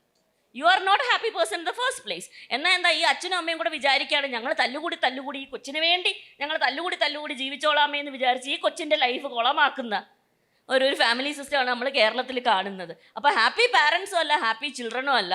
എന്താ വേറൊരു ടൈപ്പ് ഓഫ് ഫാമിലിയെക്കുറിച്ച് ചിന്തിക്കാനുള്ള റെഡിനെസ്സും വില്ലിങ്നെസ്സും നമുക്ക് ഇല്ലതാണ്. അപ്പോൾ വേറെ ടൈപ്സ് ഓഫ് ഫാമിലീസിനെ കുറിച്ച് നമുക്ക് ചിന്തിക്കാൻ പറ്റണം. ഇപ്പം നെതർലാൻഡ്സിൽ എന്നെ പഠിപ്പിച്ച പ്രൊഫസർ, അവർ 18 വർഷം ഒരുമിച്ച് ജീവിച്ച് 3 കുട്ടികൾ ഉണ്ടായി. 2 കുട്ടികളുടെ കല്യാണം കഴിഞ്ഞിട്ടാണ് അവർ കല്യാണം കഴിക്കുന്നത്. അവർക്ക് ലിവ് ഇൻ പാർട്ട്ണർ ഉണ്ട്. അപ്പോൾ ഈ ലിവ് ഇൻ പാർട്ട്ണർഷിപ്പ് അവർ ഇത്രയും നാളും അങ്ങനെ തന്നെ നിൽക്കുന്ന വ്യവസ്ഥാപിത സ്നേഹത്തിനെ നമുക്ക് വ്യവസ്ഥാവൽക്കരിക്കാൻ പറ്റില്ലല്ലോ. You cannot institutionalise love. Marriage എന്ന് പറഞ്ഞ ഫെയിൽഡ് എക്സ്പെരിമെൻറ്റ് മനുഷ്യകുലത്തിന് വന്നത് it's an experiment in institutions love and we are miserably failing at it. അത് കാണിച്ചുകൊണ്ടിരിക്കുന്നതാണ്. ഇനി ഇതിങ്ങനെ ഈ നേരത്തെ ഇവിടെ പറഞ്ഞതുപോലെ ഇങ്ങനെ ഇത് മുമ്പോട്ട് പോകും. ഹിസ്റ്റോറിക്കലി ഇങ്ങനെ നമുക്ക് മുമ്പോട്ട് പോകാൻ പറ്റുള്ളൂ. അല്ലെങ്കിൽ മാരേജ് നമ്മൾ റീഇൻവെൻറ്റ് ചെയ്ത് മറ്റൊരു ഫോം ഓഫ് ഫാമിലിയിലേക്കോ മാരേജിലേക്കോ നമ്മൾ പോയേ മതിയാകത്തുള്ളൂ. ഏതാണ്ട് 4 വർഷം മുമ്പേ ഞാനൊരു വാലേഷൻ ക്യാമ്പ് പങ്കെടുത്തിരുന്നു. അപ്പം എൻ്റെ ഗ്രൂപ്പിൽ ഞാൻ മാത്രമേ പുരുഷനായിട്ട് ഒരാളുണ്ടായിരുന്നുള്ളൂ. 4 പേര് സ്ത്രീകളായിരുന്നു. അന്ന് വാലേഷൻ്റെ ഇടവേളകളിൽ അവർ ഡിസ്കസ് ചെയ്തൊരു സംഭവമുണ്ട്. അവർ പറഞ്ഞു, ഞങ്ങളുടെ പെൺമക്കൾ പറഞ്ഞു, അമ്മേ ഞങ്ങളെ വിവാഹത്തിൽ നിർബന്ധിക്കരുത്, ഞങ്ങൾക്ക് വിവാഹം വേണമെന്ന് തോന്നുന്ന സമയത്ത് ഞങ്ങൾ പറയും, നിർബന്ധിക്കരുത് എന്ന് പറഞ്ഞു. 4 വർഷം മുമ്പുള്ള സംഭവമാണ്. അപ്പം പുതിയ തലമുറയിലെ പെൺകുട്ടികൾ ഈ ഒരു ഇതിലേക്ക് വീഴാൻ തയ്യാറാവുന്നില്ല. അവരെ സംബന്ധിച്ച് അവരുടെ കരിയറാണ് ഫസ്റ്റ്. അത് കഴിഞ്ഞിട്ട് ഏറ്റവും ലാസ്റ്റ് പ്രയോറിറ്റി വേണമെങ്കിൽ കല്യാണം കഴിക്കുക എന്നാണ്. എൻ്റെ ചോദ്യം രശ്മി സതീഷിനോടാണ്. പുതിയ തലമുറയിലെ പെൺകുട്ടികളുമായിട്ട് ഇത്തരം കാര്യങ്ങൾ സംസാരിച്ചിട്ടുണ്ടായിരുന്നോ? എന്താണ് നിങ്ങളുടെ പേഴ്സണലായിട്ടുള്ള അനുഭവം? പുതിയ തലമുറ പഴയ തലമുറ എന്നൊന്നും ഞാൻ കാണുന്നില്ല. എനിക്ക് കൂട്ടുകാരെല്ലാ പ്രായത്തിലും ഉണ്ട്. അപ്പം എല്ലാവരും എനിക്ക് തോന്നുന്നു, എസ്പെഷ്യലി നമ്മൾ പറയാം ഇങ്ങനൊരു ഡിസിഷൻ എടുക്കാൻ പറ്റുന്ന തലമുറ, അവർ ഭയങ്കര ക്ലാരിറ്റി ഉള്ളൊരു ആൾക്കാരായിട്ടാണ് തോന്നി. ഇപ്പം നേരത്തെ പറഞ്ഞ പോലെ തന്നെ അവിടെ നിന്ന് തുടങ്ങുന്ന ഒരു അച്ഛൻ്റെ കാര്യം പറഞ്ഞ പോലെ ഞാൻ അമ്മയുടെ കാര്യം പറയാണ്. അമ്മമാർ ഈ ആൺകുട്ടികൾക്ക് കൊടുക്കുന്ന ചില ഇമാജിനേഷൻസ് ഉണ്ടല്ലോ, സൗന്ദര്യത്തിനെ കുറിച്ചായാലും അല്ലെങ്കിൽ ജോലിയെക്കുറിച്ചായാലും അവർ ചെയ്തു കൊടുക്കും. ഭക്ഷണം വിളമ്പിക്കൊടുക്കണം, അല്ലെങ്കിൽ പാത്രം കഴുകി കൊടുക്കണം. കാണുന്ന ഇപ്പോൾ ഏതെങ്കിലും ഒരു പെൺകുട്ടിയെ കണ്ട ഇതാണ് സുന്ദരിയായി കഴിഞ്ഞാൽ ഇങ്ങനെ, ഇത് സുന്ദരിയാണ്, സൗന്ദര്യത്തിൻ്റെ സങ്കല്പം. ഇപ്പം എൻ്റെ പേഴ്സണലി എൻ്റെ പല സുഹൃത്തുക്കളിലും മെയിൽ ആണുങ്ങളായിട്ടുള്ള സുഹൃത്തുക്കൾ അവർ കഷ്ടപ്പെടുന്നത് കണ്ടിട്ടുണ്ട്. ഈ ഒരു സങ്കല്പത്തിൽ കിടന്ന് നിരങ്ങിക്കൊണ്ടിരിക്കുകയാണ്. അവർക്ക് പുറത്തു വരാൻ പറ്റാത്ത വിധത്തിൽ. അതിന് തീർച്ചയായിട്ടും നമ്മൾ ഈ അമ്മ എന്ന് പറഞ്ഞ് നമ്മളിങ്ങനെ ഒരുപാട് ഇത് ചെയ്യുമ്പോഴും ഈ അമ്മമാർ ഓർക്കണം, അവർ വളർത്തി വിട്ട കുഞ്ഞുങ്ങളാണ് ഇത്രയും കഷ്ടപ്പെടുന്നതെന്ന്. അപ്പോൾ ദയവ് ചെയ്ത് പാരൻറ്റിങ്ങിൽ അച്ഛനും അമ്മയും ഒക്കെ ഒരുമിച്ചായിട്ടുള്ളൊരു വരുമ്പോൾ അവരെ കുഞ്ഞുങ്ങളെ, അത് ആൺകുട്ടികളായാലും പെൺകുട്ടികളായാലും, അവരെ സെൽഫ് സഫിഷ്യൻ്റായിട്ട് ഈ ലോകത്തിൽ നിൽക്കാനും ചിന്തിക്കാനും മനുഷ്യരായിട്ട് കാണാനും ഒരു ഈക്വൽ പ്രയോറിറ്റിയിലൂടെ മുന്നോട്ട് പോകാനും പഠിപ്പിച്ച മാത്രമേ ഇനി സാധ്യതയുള്ളൂ. അതാണ് ഇപ്പോൾ മാഷ് ചോദിച്ച പോലെ യങ്സ്റ്റേഴ്സ് ആയിട്ടുള്ള കുട്ടികൾക്ക് വളരെ പ്രാധാന്യമുണ്ട്. പണ്ട് നമ്മുടെ അമ്മമാരുടെയോ അല്ലെങ്കിൽ നമ്മുടെ മുതിർന്ന ജനറേഷൻ്റെ ആൾക്കാർ നിൽക്കുന്ന പോലെ മാരേജിലൊന്നും കടിച്ചു തൂങ്ങിയൊന്നും ആരും നിലനിൽക്കില്ല. അവർക്ക് അതിൻ്റെ ആവശ്യമില്ല. ഇപ്പോൾ വളരെ ക്ലിയർ ആയിട്ട് നമുക്കിപ്പം വളർന്നു വരുന്ന സ്കൂളിൽ പഠിക്കുന്ന കുട്ടികളോട് തന്നെ ഒരു ചോദ്യം ചോദിച്ചാൽ അവർക്ക് ഭയങ്കര ക്ലാരിറ്റിയാണ്, ഒറ്റ ഉത്തരമാണ്. ഒരു കൊച്ചിനോട് ചോദിക്കുകയാണ്, വളരെ വളരെ കൃത്യമായിട്ട് ചോദിക്കുക. അതായത് ഒരു സ്ലൈഡ് കുത്തുന്ന ഒരു കുഞ്ഞു മോളോട് ചോദിക്കുകയാണ്, ഒരു അമ്മമ്മ ചോദിക്കുകയാണ്. അത് കുറച്ചുകൂടെ കറക്റ്റായിട്ട് അത് തിരിച്ച് പറയുന്നൊരു സാധനമാണ് പറയുന്നത്. അത് ഇങ്ങനെ കുത്തിക്കൂടെ മോളെന്ന് ചോദിച്ചപ്പോൾ പറയും, സി അമ്മമ്മേ, ഇതെൻ്റെ തലയിലിരിക്കുന്ന എൻ്റെ സ്ലൈഡല്ലേ, 2.5 വയസ്സുള്ള ഒരാൾ തിരിച്ച് പറയുന്നത് ഞാൻ കേട്ടാണ്. എന്ന് പറയുമ്പോൾ ഞാൻ പറഞ്ഞു തീരെ കുഞ്ഞുങ്ങൾ പറയുന്ന അത് അവിടെ ഇരുന്നോട്ടെ എങ്ങനെ വേണമെങ്കിലും, അമ്മമ്മയ്ക്ക് എന്താ എന്ന് ചോദിക്കുന്നത്. സ്നേഹമുള്ള അമ്മമ്മയും കുഞ്ഞുമോളാണ്, പക്ഷെ അവൾക്ക് ഇത് എവിടെ നിന്ന് പഠിച്ചൊന്നും ഒരു കാര്യവുമില്ല. അപ്പോൾ വളരെ വളരെ ക്ലിയറാണ്. എനിക്ക് തോന്നുന്നു നമ്മൾ ഈ പറയുന്ന പോലെ ലോകത്തിൽ നിന്ന് കണ്ടുപഠിക്കുന്ന പോലെ തന്നെ ജനിച്ചു വരുന്ന കുട്ടികൾക്കൊക്കെ ഇതിനെക്കുറിച്ചൊക്കെ ഏതെങ്കിലും തരത്തിലൊക്കെ ധാരണ ഉണ്ടാവും. നമ്മൾ സയൻസിനെ കുറിച്ച് ഘോരഘോരമായിട്ട് പറയുന്നില്ലേ, ജനറ്റിക്കലി പോലും ചിലപ്പോൾ ഈ കാര്യങ്ങൾക്കൊക്കെ ഇൻഫ്ലുവൻസ് ചെയ്യാൻ പറ്റിയെന്ന് വരും. അപ്പോൾ ഈ വരുന്ന ചെറുപ്പത്തിനെ നമ്മൾ തെറ്റിദ്ധരിക്കില്ല. ഇവിടെ കേട്ടുകൊണ്ടിരിക്കുമ്പോൾ തന്നെ ചിലർക്ക് ഇതെന്ത് ഡിസ്കഷനാണ്, കല്യാണത്തിൻ്റെ മൊത്തത്തിൽ ഇവിടുത്തെ ഫാമിലിയോ അല്ലെങ്കിൽ സിസ്റ്റത്തിനെയൊക്കെ തകർക്കുന്ന കുറച്ച് പേര്, അങ്ങനെയല്ല ഇതിനെ കാണേണ്ടത്. എന്തുകൊണ്ടാണ് അപ്പം നമ്മൾ ഓരോ ക്രൈസിസിൽ കൂടെ പോകുമ്പോഴൊക്കെ ആ സമയത്തൊക്കെ നമ്മുടെ പാരൻസൊക്കെ പലതരത്തിലും നിങ്ങൾ നിൽക്കുന്ന സ്ഥലത്ത് തന്നെ നിൽക്ക്, അവിടെ നിന്ന് നിങ്ങൾ സോൾവ് ചെയ്യും, ഇതാണ് നിങ്ങളുടെ ജീവിതം എന്ന് പറയുന്നതിന് പകരം അത് അത്രയും ബുദ്ധിമുട്ടുണ്ടാക്കുകയാണ്. നിനക്ക് മാനസിക വിഷമമുണ്ടെങ്കിൽ ഒന്ന് തുറന്ന് പറഞ്ഞോ, അല്ലെങ്കിൽ നമ്മളൊപ്പമുണ്ട് എന്ന് പറയുന്ന എത്ര പാരൻസ് ഉണ്ട് ഇപ്പോഴും ആ അപ്പുറം തന്നെ നിൽക്കുന്നത്. കാരണം ഇവർക്ക് ഇവിടെ ഒരുപാട് പ്രശ്നങ്ങൾ നോക്കണം. നാളെ ഒരാൾ മകളുടെ കാര്യത്തിനെ കുറിച്ച് ചോദിച്ചാൽ എന്താ പറയുക? അയ്യോ അവള് ഈ പറയുന്ന പോലെ കല്യാണം വിട്ടിട്ട് വന്നല്ല ഡിവോഴ്സ് ആയിട്ടുള്ള ഒരാളെന്ന് പറഞ്ഞു കഴിഞ്ഞാൽ എന്തൊരു നാണക്കേടാണ്, ഇറങ്ങി നടക്കാൻ പറ്റും. അതാണ് ഞാൻ പറഞ്ഞത്, സൊസൈറ്റി ആയാലും മതപരമായിട്ടുള്ള സ്ഥാപനത്തിലായാലും ഒക്കെ ഈ പ്രശ്നമുണ്ട്. പക്ഷെ പിള്ളേർക്ക് ആ പ്രശ്നമില്ല. ഇപ്പം അവർക്ക് ജെൻഡറിനെ കുറിച്ചുള്ള ഒരു ഐഡിയയും പേഴ്സ്പെക്റ്റീവും ഒക്കെ ഭയങ്കര ഡിഫറെൻ്റ് ആയിട്ട് കൊണ്ടിരിക്കുന്ന കാലത്ത് അവരെ നമ്മൾ അച്ഛനും അമ്മയും അമ്മാവനുമായിട്ടൊന്നും വളർത്താനൊന്നും പറ്റില്ല. അവരുടെ കൂടെ കൂട്ടുകാരായിട്ട് നിന്നാൽ നമുക്ക് മുന്നോട്ട് പോവാം. മുന്നേയും പിന്നെയും നടക്കരുത്, കൂടെ നടക്കാൻ പറ്റുമെങ്കിൽ നടക്കുക, അത്രേ ഉള്ളൂ. അതിൽ ഈ പറയുന്ന പോലെ എസ്പെഷ്യലി കുഞ്ഞുങ്ങളെ വളർത്തുമ്പോൾ അവർ സ്വയം പര്യാപ്തമായി ജീവിക്കാനും മറ്റു മനുഷ്യരെ മനസ്സിലാക്കുന്ന തരത്തിൽ ജീവിക്കാനും ഒക്കെ നമ്മളെ കൊണ്ട് പറ്റുന്ന വിധത്തിൽ അവരെ പഠിപ്പിച്ചു കഴിഞ്ഞാൽ അല്ലെങ്കിൽ ഒന്ന് സഹായിച്ചാൽ നല്ലതായിരിക്കും. അല്ലെങ്കിൽ ഈ പറഞ്ഞ പോലെ നേരത്തെ പറഞ്ഞ പോലെ അൺഹാപ്പി പാരൻസ്, അത് അൺഹാപ്പി ചിൽഡ്രൻ തന്നെ ആയിരിക്കും. ഇത് ഞെരുങ്ങിയല്ലേ കുട്ടികൾ പോകുന്നത്. അപ്പോൾ അവരെ ബുദ്ധിമുട്ടിക്കണം. അപ്പം കുറച്ച് കാലത്തിൽ ഈ ഒരു ഞെരുക്കത്തിൻ്റെ ലോകത്തിലാണ് പല ആൾക്കാരും പുതിയ കുഞ്ഞുങ്ങളെ ഇവിടേക്ക് കൊണ്ടുവരാൻ തന്നെ അല്ലെ വേണ്ടാന്ന് വെക്കുന്നത് തന്നെ എന്നാണ് എനിക്ക് തോന്നുന്നത്. കാരണം കൂടുതൽ കാർബൺ പ്രിൻസ് കൂട്ടുക എന്നല്ലാതെ ഈ പറയുന്ന ഇത്രയും ചിന്തകളുള്ളൊരു സ്ഥാനത്തിലേക്കല്ലേ പുതിയ കുഞ്ഞുങ്ങളെ ഓരോരുത്തരെയും വരുത്തേണ്ടത്. ഇത് പറയുമ്പോൾ ചിലപ്പോൾ പലരും തിരിച്ചും പറയും, ഇവർ കല്യാണം കഴിച്ചിട്ടാണോ അല്ലെങ്കിൽ ഇവർ കുട്ടീനെ ഉണ്ടാക്കിയിട്ടാണോ ഇത് സംസാരം, ഇതിന് കുട്ടീനെ ഉണ്ടാക്കാനും കല്യാണം കഴിക്കുന്നോ ആവശ്യമൊന്നുമില്ല. മനുഷ്യനായിട്ട് മനസ്സിലാക്കിയാൽ, കുറച്ച് സെൻസിബിളായിട്ട് മനസ്സിലാക്കിയാൽ മനസ്സിലാവും എത്ര കഷ്ടപ്പെട്ടിട്ടാണ് അത്തരം ഡാമേജ്ഡ് ആയിട്ടുള്ള പാരൻസ് എന്നുള്ള കുട്ടികൾ ജീവിക്കുന്നത്. അവരെന്തോരം മെൻ്റൽ കോൺഫ്ലിക്ട്സിലൂടെ ഇപ്പോൾ കടന്നു പോകുന്നത്. പണ്ടും ഈ പറഞ്ഞ പോലെ നേരത്തെ മാഷ് സൂചിപ്പിച്ച ഒരു ഉത്രയുടെയും അവരുടെയൊക്കെ ഇഷ്യൂ ഒക്കെ വന്നപ്പോൾ അതിപ്പോഴൊന്നും അല്ല. പണ്ട് അത് നടന്നിട്ട് പണ്ട് മുതലേ അങ്ങനത്തെ കാര്യങ്ങളൊക്കെ ഉണ്ട്. പക്ഷേ ഇപ്പോൾ മീഡിയയും അല്ലെങ്കിൽ ഒരു സാധനങ്ങളൊക്കെ അതിനെ കൂടുതൽ റിപ്പോർട്ട് ചെയ്ത് തുടങ്ങിയപ്പോൾ നമ്മൾ അറിഞ്ഞു. പണ്ട് ഇതൊക്കെ സഹനത്തിൻ്റെ ഭാഗമായിട്ട് അങ്ങ് പോവുമായിരുന്നു. അല്ലെങ്കിൽ കൊന്നു കളഞ്ഞാൽ അതിന് വേറെ തരത്തിലുള്ള ചോദ്യം ചെയ്യലോ ഒന്നും ഇല്ലായിരുന്നു. ചിലപ്പോൾ അത് അവളുടെ തന്നെ ഏതെങ്കിലും ഒരു കുറ്റമായിട്ട് ആരോപിക്കപ്പെട്ട കുറ്റത്തിൽ അതങ്ങ് തീരും. അവരുടെ വീട്ടുകാർ പോലും അത് വിശ്വസിക്കും. ഇന്ന് അതല്ല, വളരെ വ്യക്തമായിട്ടുള്ള ധാരണയുള്ള യുവതലമുറയാണ് വരുന്നത്. അപ്പോൾ അവരിലാണ് നമ്മുടെയൊക്കെ ഈ പറഞ്ഞ പോലെ അത് മാറിയും മറിഞ്ഞും കൊണ്ട്. അതുകൊണ്ട് തന്നെയാണ് ഇന്നിവിടെ ഈ ടോപ്പിക്ക് വരാൻ കാരണമെന്ന് എനിക്ക് തോന്നുന്നു. നന്ദിനി മാം, ഇപ്പോൾ സമകാലിക ഈ ഒരു സമൂഹത്തിൽ ഡൈവോഴ്സ് കൂടി വരാൻ കാരണം സ്വന്തമായ അഭിപ്രായം പ്രകടിപ്പിക്കുന്ന ആവുമോ? മാഡത്തിൻ്റെ വ്യക്തിപരമായ അഭിപ്രായമായിട്ട് അനുഭവമായിട്ട് ഇതിനെ എങ്ങനെയാണ് കാണുന്നത്? എൻ്റെ അടുത്ത് ചോദിച്ചതിന് വളരെ നന്ദി കേട്ടോ. ആദ്യം അതിന് മറുപടി പറയുന്ന മുമ്പ് മാളവിക പറഞ്ഞ ഒരു കാര്യത്തിന് എനിക്ക് ഇനിയൊരു പെർസ്പെക്റ്റീവ് കൊടുക്കണുണ്ടായിരുന്നു. അച്ഛന്മാരെ കുറിച്ച് പറഞ്ഞു അല്ലേ, ആൻഡ് എങ്ങനെയാണ് അവരെ കണ്ട് നമ്മൾ പഠിച്ച്, അതുകൊണ്ടാണ് അടുത്തുള്ള ജനറേഷൻസ് ഫേമായിട്ട് അവരുടെ ക്യാരക്ടർ ബിൽഡിങ്ങും എല്ലാം അവിടെ നിന്നാണ് വരുന്നത്. അത് വളരെ ശരിയാണ്. എൻ്റെ അച്ഛൻ പക്ഷേ അടുത്ത എക്സ്ട്രീമായിരുന്നു, ഭയങ്കര പ്രോഗ്രസീവ്.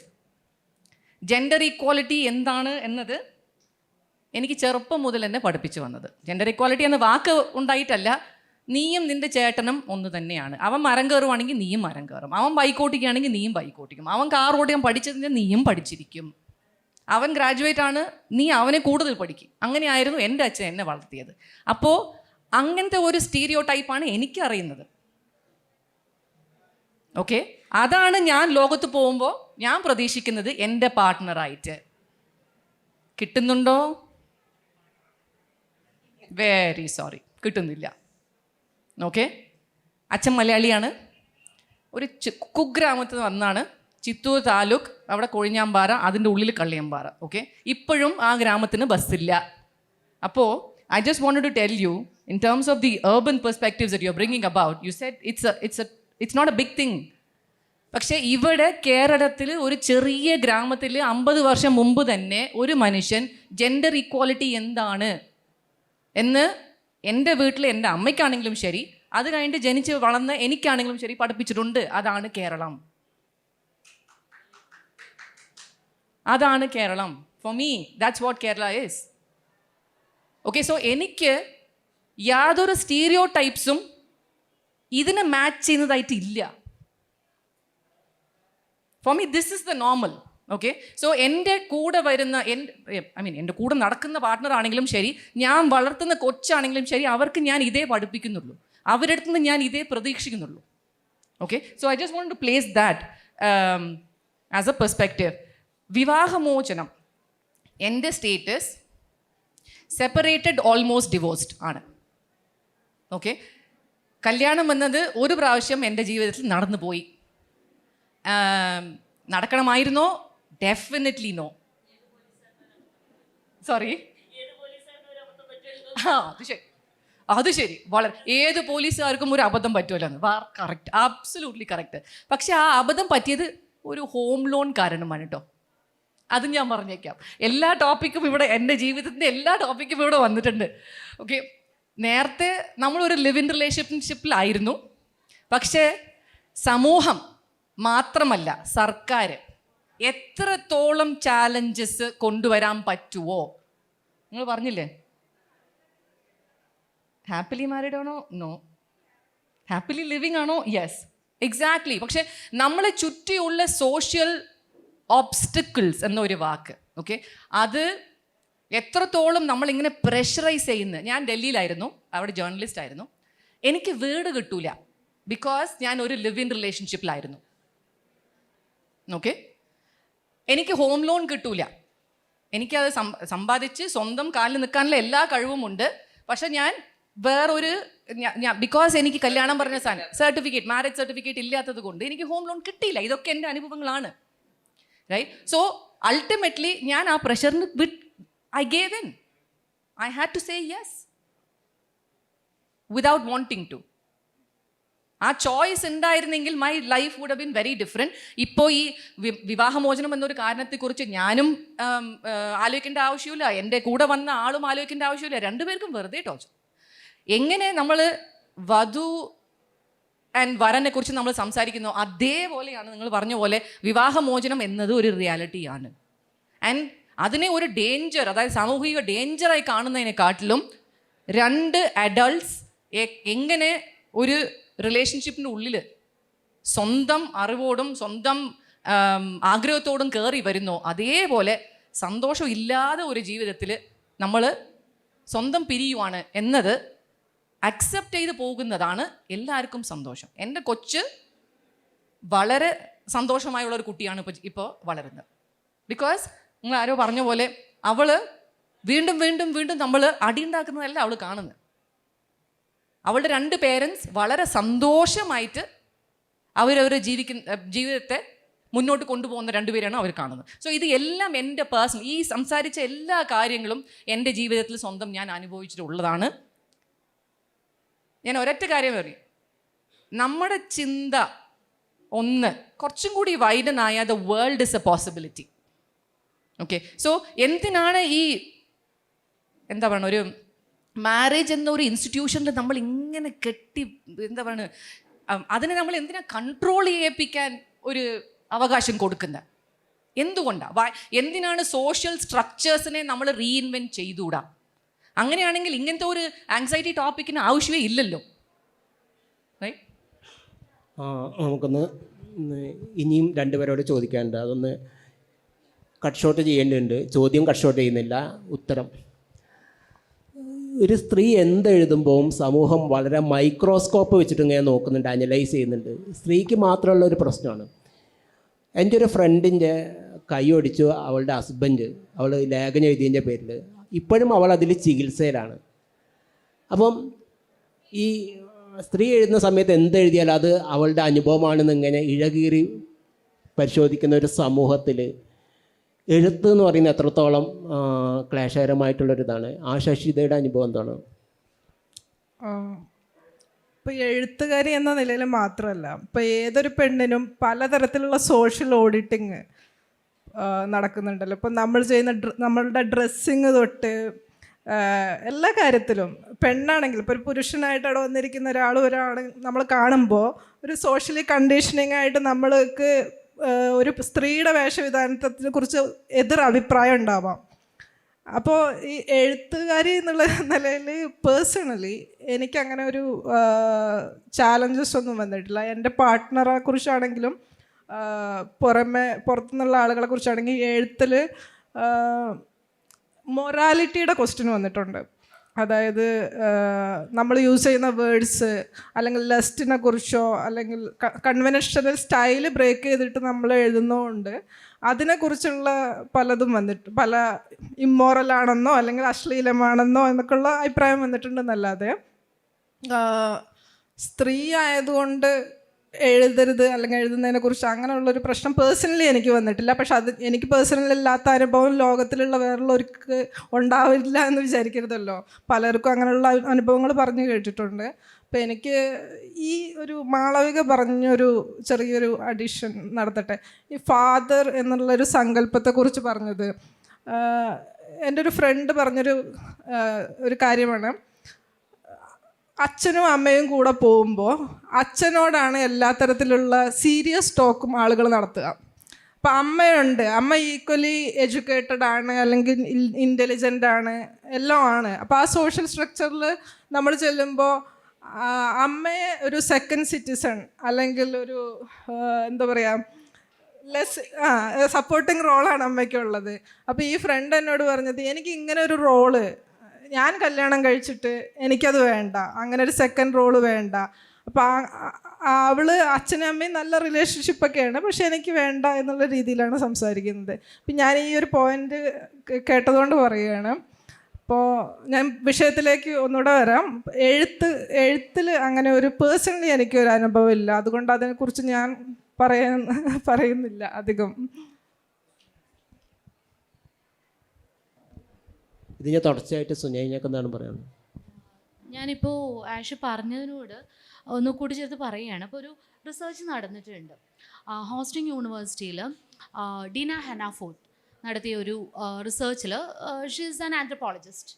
അപ്പോൾ അതിൽ നടത്തിയ മാരീഡ് ആയിട്ടുള്ളതും അൺമാരീഡ് ആയിട്ടുള്ളതും അതുപോലെ ഡിവോഴ്സ്ഡ് ആയിട്ടുള്ള ആളുകളിൽ നടത്തിയ ഒരു സ്റ്റഡിയിൽ പറയുന്നത് ഫീമെയിൽ ഫ്രണ്ട്ഷിപ്സിൻ്റെ വലിയ സാധ്യതകൾ കൂടുന്നുണ്ട്. ഇപ്പോൾ ഫീമെയിൽ സർക്കിൾസ്, ഫീമെയിൽ കമ്മ്യൂണിറ്റീസ്, ഇതെല്ലാം ഭയങ്കരമായിട്ട് കൂടുന്നുണ്ട്. Female friendship, the idea of female friendship. അതുപോലെ തന്നെ വേറൊരു ഇൻട്രസ്റ്റിംഗ് ഫൈൻഡിങ് ആ സ്റ്റഡിയുടെ, പലപ്പോഴും ഈ ഒരു singled out, and she wrote a book that is called opting out and why women are messing up with marriage around the world. അപ്പം അതിൽ പറയുന്നൊരു കാര്യം, ഇൻ്റലക്ച്വൽ മാച്ചിനെ പലപ്പോഴും സ്ത്രീകൾക്ക് കിട്ടുന്നില്ല. അതുകൊണ്ടാണ് അതൊരു അമേരിക്കൻ ഒരു സ്റ്റഡിയാണ്. അപ്പോൾ നമുക്കത് എത്രത്തോളം ഇന്ത്യയിലേക്ക് ആപ്ലിക്കബിൾ ആണെന്ന് അറിയില്ല, നമ്മുടെ സൊസൈറ്റിയിലേക്ക്, പക്ഷെ അത് കിട്ടുന്നില്ല. അപ്പോൾ അതിൻ്റെ ഒരു കണ്ടെത്തൽ, മൾട്ടി ടാസ്കേഴ്സ് ആയിട്ടാണ് സ്ത്രീകളെ വളർത്തുന്നത്. ഒരേ സമയം പല റോളുകളാണ്, പല ഉത്തരവാദിത്തങ്ങളാണ് സ്ത്രീകൾക്ക് ചെയ്യേണ്ടത്. പലതും വളരെ ഗ്ലോറിഫൈഡ് ആയിട്ടുള്ള റോളുകളിലേക്ക് തളച്ചിടപ്പെടുകയാണ് ചെയ്യുന്നത്. അപ്പോൾ ഇങ്ങനെ മൾട്ടി ടാസ്കേഴ്സ് ആയിട്ടുള്ളവർ സ്വാഭാവികമായിട്ടും അവരുടെ കൊഗ്നിറ്റീവ് കപ്പാസിറ്റി, ഇൻ്റലക്ച്വൽ കപ്പാസിറ്റി കൂടും. ഒരേ സമയം പല കാര്യങ്ങളെക്കുറിച്ച് ചിന്തിക്കാനും ഡിവൈഡഡ് അറ്റൻഷൻ ഉണ്ടാവാനും കൂടും. അപ്പോൾ അവരുടെ ഇൻ്റലക്ച്വൽ കേപ്പബിലിറ്റി കൂടുതലാണ്. പക്ഷേ അതിനനുസരിച്ചുള്ള മാച്ചുകൾ അവർക്ക് ആണുങ്ങളിൽ കണ്ടുപിടിക്കാൻ പറ്റുന്നില്ല എന്നുള്ളൊരു ഫൈൻഡിങ് ഉണ്ട്. ഇതൊരു മാറി വരുന്ന ഒരു ട്രെൻഡായിട്ടാണ് അവർ പറയുന്നത്. അപ്പോൾ നേരത്തെ പറഞ്ഞില്ലേ, സീരിയസ് ക്വസ്റ്റ്യൻസ് ഒക്കെ ചോദിക്കുന്നത് അച്ഛനോടും അമ്മയോടെ ചോദിക്കുന്നില്ല. അതിന് കാരണം ഡിസിഷൻ മേക്കർ അവിടെ അച്ഛനാവുന്നത് കൊണ്ടാണ്. അതാണ് കുട്ടികൾ കാണുന്നത്. പക്ഷേ ആക്ച്വലി അതല്ല. അതുപോലെ തന്നെയാണ് ഇപ്പോൾ ഞാൻ കണ്ടിട്ടുണ്ട്, ഹസ്ബൻഡ് മരിച്ചതിന് ശേഷം അല്ലെങ്കിൽ ഡിവോഴ്സിന് ശേഷം ഈ പറയുന്ന സമൂഹത്തിലേക്ക് ഇറങ്ങി ജീവിക്കേണ്ടി വരുന്ന, ജോലികൾ ചെയ്യാൻ നിർബന്ധിതരായി വരുന്ന പല സ്ത്രീകളും അവരുടെ പാർട്ട്നേഴ്സിനെക്കാട്ടിലും വളരെ നന്നായിട്ട് ഫാമിലി മാനേജ് ചെയ്യുന്നതും ഫൈനാൻസ് മാനേജ് ചെയ്യുന്നതും സോഷ്യൽ ലൈഫ് മാനേജ് ചെയ്യുന്നതും ഞാൻ നേരിട്ട് കണ്ടിട്ടുണ്ട്. My mother is an example for that. അപ്പോൾ ഇവർ സ്കിൽഡാണ്, ഹൈലി സ്കിൽഡാണ്. അത് നമ്മുടെ ഒരു സോഷ്യൽ അപ്ബ്രിങ്ങിങ് കാരണമാണ്. അപ്പോൾ ആ ഒരു ഇൻ്റലക്ച്വൽ ഗ്യാപ്പിൻ്റെ കാര്യം ഞാൻ സൂചിപ്പിച്ചതാണ്. നമുക്ക് സമയം കഴിഞ്ഞിരിക്കുന്നു. ഓഡിയൻസിന് ചോദ്യങ്ങൾ ചോദിക്കാം. വളരെ കുറച്ച് സമയം മാത്രമേ ഉള്ളൂ, പെട്ടെന്ന് ചോദിക്കാം. എനിക്ക് ഒരു അഭിപ്രായം പറയാനായിരുന്നു. കാരണം ഇവിടെ ഇരിക്കുന്ന പാനലിസ്റ്റുകൾ എല്ലാവരും ചോറ് വയ്ക്കുന്നതിനെക്കുറിച്ചും കുട്ടികളെ നോക്കുന്നതിനെക്കുറിച്ചും ജോലിക്ക് വിടുന്നതിനെക്കുറിച്ചൊക്കെയാണ് കൂടുതൽ സംസാരിച്ചത്. ശരിക്കും രണ്ടുപേർ തമ്മിലുള്ള സെക്ഷൽ ലൈഫിനെ കുറിച്ച് ആരും സംസാരിച്ച് കണ്ടില്ല. Even sexual behaviour, sexual activity, അതിൽ സ്ത്രീകൾക്കുണ്ടാകുന്ന ട്രോമ, വയലൻസ്, അതിൽ നിയമം എങ്ങനെയാണ് ഇടപെടുന്നത്, ഡൊമസ്റ്റിക് വയലൻസ് ആക്ട് പോലുള്ള കാര്യങ്ങൾ, അതിനുശേഷം വരുന്ന കാര്യങ്ങൾ. ഇപ്പോൾ ഞാനൊരു എക്സാമ്പിൾ പറയുകയാണെങ്കിൽ 2010 സാക്സ്, കേരള എയ്ഡ്സ് കൺട്രോൾ സൊസൈറ്റി ഒരു കണക്ക് പുറത്തുവിട്ടിട്ടുണ്ടായിരുന്നു. ഈ കണക്ക് ടാർഗറ്റ് ഇൻ്റർവെൻഷൻ ഗ്രൂപ്പായിട്ടുള്ള FSW, female sex workers, homosexuals, drug users, ഇവരുടെ HIV സ്റ്റാറ്റസ് ആണ് പുറത്തുവിട്ടത്. പിന്നീട് അവർ പലരുടെയും പ്രഷർ മൂലം നിർബന്ധിതരായി ഹോൾ കമ്മ്യൂണിറ്റിയുടെ കണക്ക് പുറത്തു വിടണമെന്ന്. അതിൽ കണക്ക് പുറത്തുവിട്ടതിൽ തൃശ്ശൂർ ജില്ലയിൽ പ്രത്യാശ എന്ന് പറയുന്ന HIV ബാധിതരായിട്ടുള്ള ആളുകളുടെ കേന്ദ്രമുണ്ട്. അവിടെ 5000 സ്ത്രീകൾ, അത് ഹൗസ് വൈഫ് ആണ് ഇൻഫെക്റ്റഡ് ആയിട്ടുണ്ടായിരുന്നത്. കുട്ടികൾ 2500 പേരായിരുന്നു. അപ്പോൾ ഇതൊരു മാരിറ്റൽ സംഭവത്തിൽ നിന്നാണ് ഇത് വന്നിട്ടുള്ളത്. ഈ കോൺട്രാക്റ്റിൽ നിന്ന് ഒഴിയാനായിട്ട് സ്ത്രീകൾക്ക് പറ്റത്തില്ല. സ്ത്രീകൾ അതിൽ നിന്ന് ഇപ്പോഴും അവർ HIV ബാധിതരാണല്ലോ. അത് ഒരമ്മയുടെ വയറ്റിൽ നിന്ന് ഇരട്ടക്കുട്ടികളായിട്ടുള്ള ആളുകൾക്ക് പോലും പൊരുത്തമില്ല. അവിടെയാണ് നമ്മളിവിടെ ജാതക പൊരുത്തം നോക്കുന്നത്. നായർ മാട്രിമോണി സൈറ്റുകളുള്ളത്, ബ്രാഹ്മിൻ മാട്രിമോണി സൈറ്റുകളുള്ളത്. അപ്പോൾ ഇത് വളരെ അപകടം പിടിച്ചൊരു മേഖലയിലേക്ക് നമ്മുടെ ഈ ചർച്ച പോയില്ല എന്നുള്ളൊരു പ്രശ്നമുണ്ട്. കാരണം ശരിക്കും അതാണ് ശരിക്കും പ്രശ്നം. കാരണം ഇവിടെ സെക്സ് വർക്ക് ചെയ്യുന്ന ഒത്തിരി ട്രാൻസ് വുമൻസ് ഉണ്ട്, ഫീമെയിൽ സെക്സ് വർക്കേഴ്സ് ഉണ്ട്. അവരൊക്കെ നിലനിൽക്കുന്നത് ഇവിടുത്തെ ഭൂരിപക്ഷം വിവാഹം കഴിഞ്ഞ പുരുഷന്മാരാലാണ്. കാരണം അവർക്ക് കുടുംബത്തിൽ ഓറൽ സെക്സ് ചെയ്യാൻ സ്ത്രീകൾ സമ്മതിക്കത്തില്ല, ആനൽ സെക്സ് ചെയ്യാൻ സമ്മതിക്കത്തില്ല, ഡെലിവറി സമയത്ത് സെക്സ് ചെയ്യാൻ അനുവദിക്കത്തില്ല. ഞാനൊരു സെക്സ് വർക്കർ ആയിരുന്നു ബാംഗ്ലൂർ 2005. അപ്പോൾ എനിക്കറിയാം, ഒരു ദിവസം എൻ്റെ അടുത്ത് 10 പുരുഷന്മാർ വന്നാൽ അതിലൊരു 5 പേരെങ്കിലും കല്യാണം കഴിച്ചവരാ. അപ്പം പാർട്ട്ണറോടുള്ള സ്നേഹം കൊണ്ടാണോ അതോ എന്ത് രീതിയിലാണ് അവർ ഈ റിലേഷൻഷിപ്പിനെ അഭിനയിച്ച് ജീവിച്ചുകൊണ്ടിരിക്കുന്നത്? കേരളത്തിലായാലും ഇപ്പം ബാംഗ്ലൂരിലെ കാര്യം പറഞ്ഞു. ശിവാജി നഗർ എന്ന് പറയുന്ന സ്ഥലം മുസ്ലിം ഭൂരിപക്ഷമുള്ള സ്ഥലമാണ്. ഇന്ത്യയിലെ 7 ബസലിക്കയിൽ 1 ബസലിക്ക ഉള്ളത് ശിവാജി നഗറിലാണ്. പക്ഷെ അവിടെ ക്രിസ്ത്യൻസ് അധികം ഇല്ല. നിങ്ങൾ ശിവാജി നഗറിൽ പോയിട്ട് ഈ കാര്യം പറയുകയാണെങ്കിൽ ഇഷ്യൂ ഉണ്ടാവും. ബൈപ്പസാന്ദ്രയോ ബൊമ്മനഹള്ളിയോ പോയിട്ട് ബ്രാഹ്മിൻസിൻ്റെ ഇടയിൽ ഇത് പറയുകയാണെങ്കിൽ നിങ്ങൾക്ക് ഇഷ്യൂ ഉണ്ടാവും. അർബനും റൂറലിൽ നിങ്ങൾ എങ്ങനെ തരംതിരിച്ചാലും ജാതി ഉണ്ട് അവിടെ, ഈ പറയുന്ന ജെൻഡർ കോൺഫ്ലിക്റ്റ് ഉണ്ട് അവിടെ. അത് നിങ്ങൾ എന്ത് സ്റ്റഡി മെറ്റീരിയൽ വെച്ച് ചെയ്താലും ഗ്രൗണ്ട് റൂട്ടിൽ ഇറങ്ങി നോക്കുമ്പോൾ നമുക്കറിയാം അല്ലേ അതിൻ്റെ ഒരു സ്റ്റാറ്റസ്. ഇപ്പോൾ കേരളം എത്ര പുരോഗമിച്ചു എന്ന് പറഞ്ഞാലും ഇവിടെ ഒരു ട്രാൻസ്ജെൻഡർ പേഴ്സണെ ഒരു സ്ത്രീയായിട്ട് കാണാൻ പറ്റത്തില്ല. സിംഗിൾ പാരൻറ്റിനെ പോലും ഇവിടെ മര്യാദയ്ക്ക് അംഗീകരിക്കത്തില്ല. സിംഗിൾ വുമൺ ആയിട്ടുള്ള ആളെ പാരൻറ്റിങ് ആയിട്ട് അംഗീകരിക്കത്തില്ല. അങ്ങനെയുള്ളൊരു സ്ഥലത്താണ് നമ്മൾ ഇങ്ങനെ ഒരു ഡിസ്കഷൻ വെക്കുന്നത്. അതിലത്തെ മെയിൻ ഫാക്റ്റായിട്ടുള്ള 2 വ്യക്തികൾ തമ്മിലുള്ള ജീവിതത്തിൽ ഏറ്റവും കൂടുതൽ സമയം നമ്മൾ ഉറങ്ങുന്ന സമയമാണ്. അതിലൊരു 4-5 മണിക്കൂർ സെക്ഷൽ ആക്ടിവിറ്റിക്കാണ് ഉപയോഗിക്കുന്നത് ഒരു പുരുഷൻ സ്ത്രീയെ. അവിടെ ഉണ്ടാകുന്ന ഒരു കോൺഫ്ലിക്റ്റിനെ കുറിച്ച് ആരും സംസാരിച്ച് കണ്ടില്ല എന്നുള്ളൊരു പ്രശ്നം. Thank you. ശീതൾ പറഞ്ഞതിൻ്റെ ഒരു തുടർച്ചയാണ്. നമ്മൾ വധുവിന് ആവശ്യമുണ്ടെന്ന് പറയുമ്പോൾ തന്നെ ഏത് വധു എന്നുള്ളൊരു ചോദ്യമുണ്ട്. നമുക്കറിയാം കേരളത്തിലെ മാട്രിമോണിയൽ പരസ്യങ്ങളുടെ സ്വഭാവം. SC ST ഒഴികെന്ന് പരസ്യമായിട്ട് എഴുതിയിട്ടുള്ള വിവാഹ പരസ്യങ്ങളാണ് മൊത്തം. അപ്പോൾ ജാതിനെ പുറത്ത് നിർത്തി, ക്ലാസിനെ പുറത്ത് നിർത്തിയിട്ടൊന്നും നമുക്ക് നിലവിൽ ഈ വിവാഹം എന്ന് പറയുന്ന ഒരു സാധനത്തിനെ കാണാനേ പറ്റില്ല. അത് ചർച്ചയാവാത്തതിൽ എനിക്ക് വിഷമമുണ്ട്. പിന്നെ അതേപോലെ തന്നെ ഒരു ക്വയർ രീതിയിൽ എപ്പോഴും ഇവിടെയും നടന്ന ചർച്ച ഹെറ്ററോസെക്ഷൽ ആയിട്ടുള്ള കുടുംബം അതിൻ്റെ ഒരു മാതൃകയിലാണ്. മാളവി ചേച്ചി മാത്രമാണ് അതിന് പുറത്തുള്ള ചില കാര്യങ്ങളെങ്കിലും സൂചിപ്പിക്കാൻ വേണ്ടി ശ്രമിച്ചത്. അതും ഒരു പരിമിതി എനിക്ക് തോന്നി. ജാതിനെ ഏത് വധു എന്നുള്ളൊരു ചോദ്യമുള്ളൂ. സജാതീയരായിട്ടുള്ള സവർണ ജാതിയിൽ നിന്ന് വരുന്ന വധുവിനെയാണ് പ്രതീക്ഷിക്കുന്നത്. അവരുടെ വിവാഹത്തിനെ കുറിച്ച് നമ്മൾ സംസാരിക്കുന്നത്. ഇതിന് പുറത്തുള്ള ജീവിതം എന്താണ്, അതിനെക്കുറിച്ച് ഒന്ന് ജസ്റ്റ് പറഞ്ഞാൽ നന്നായിരുന്നു.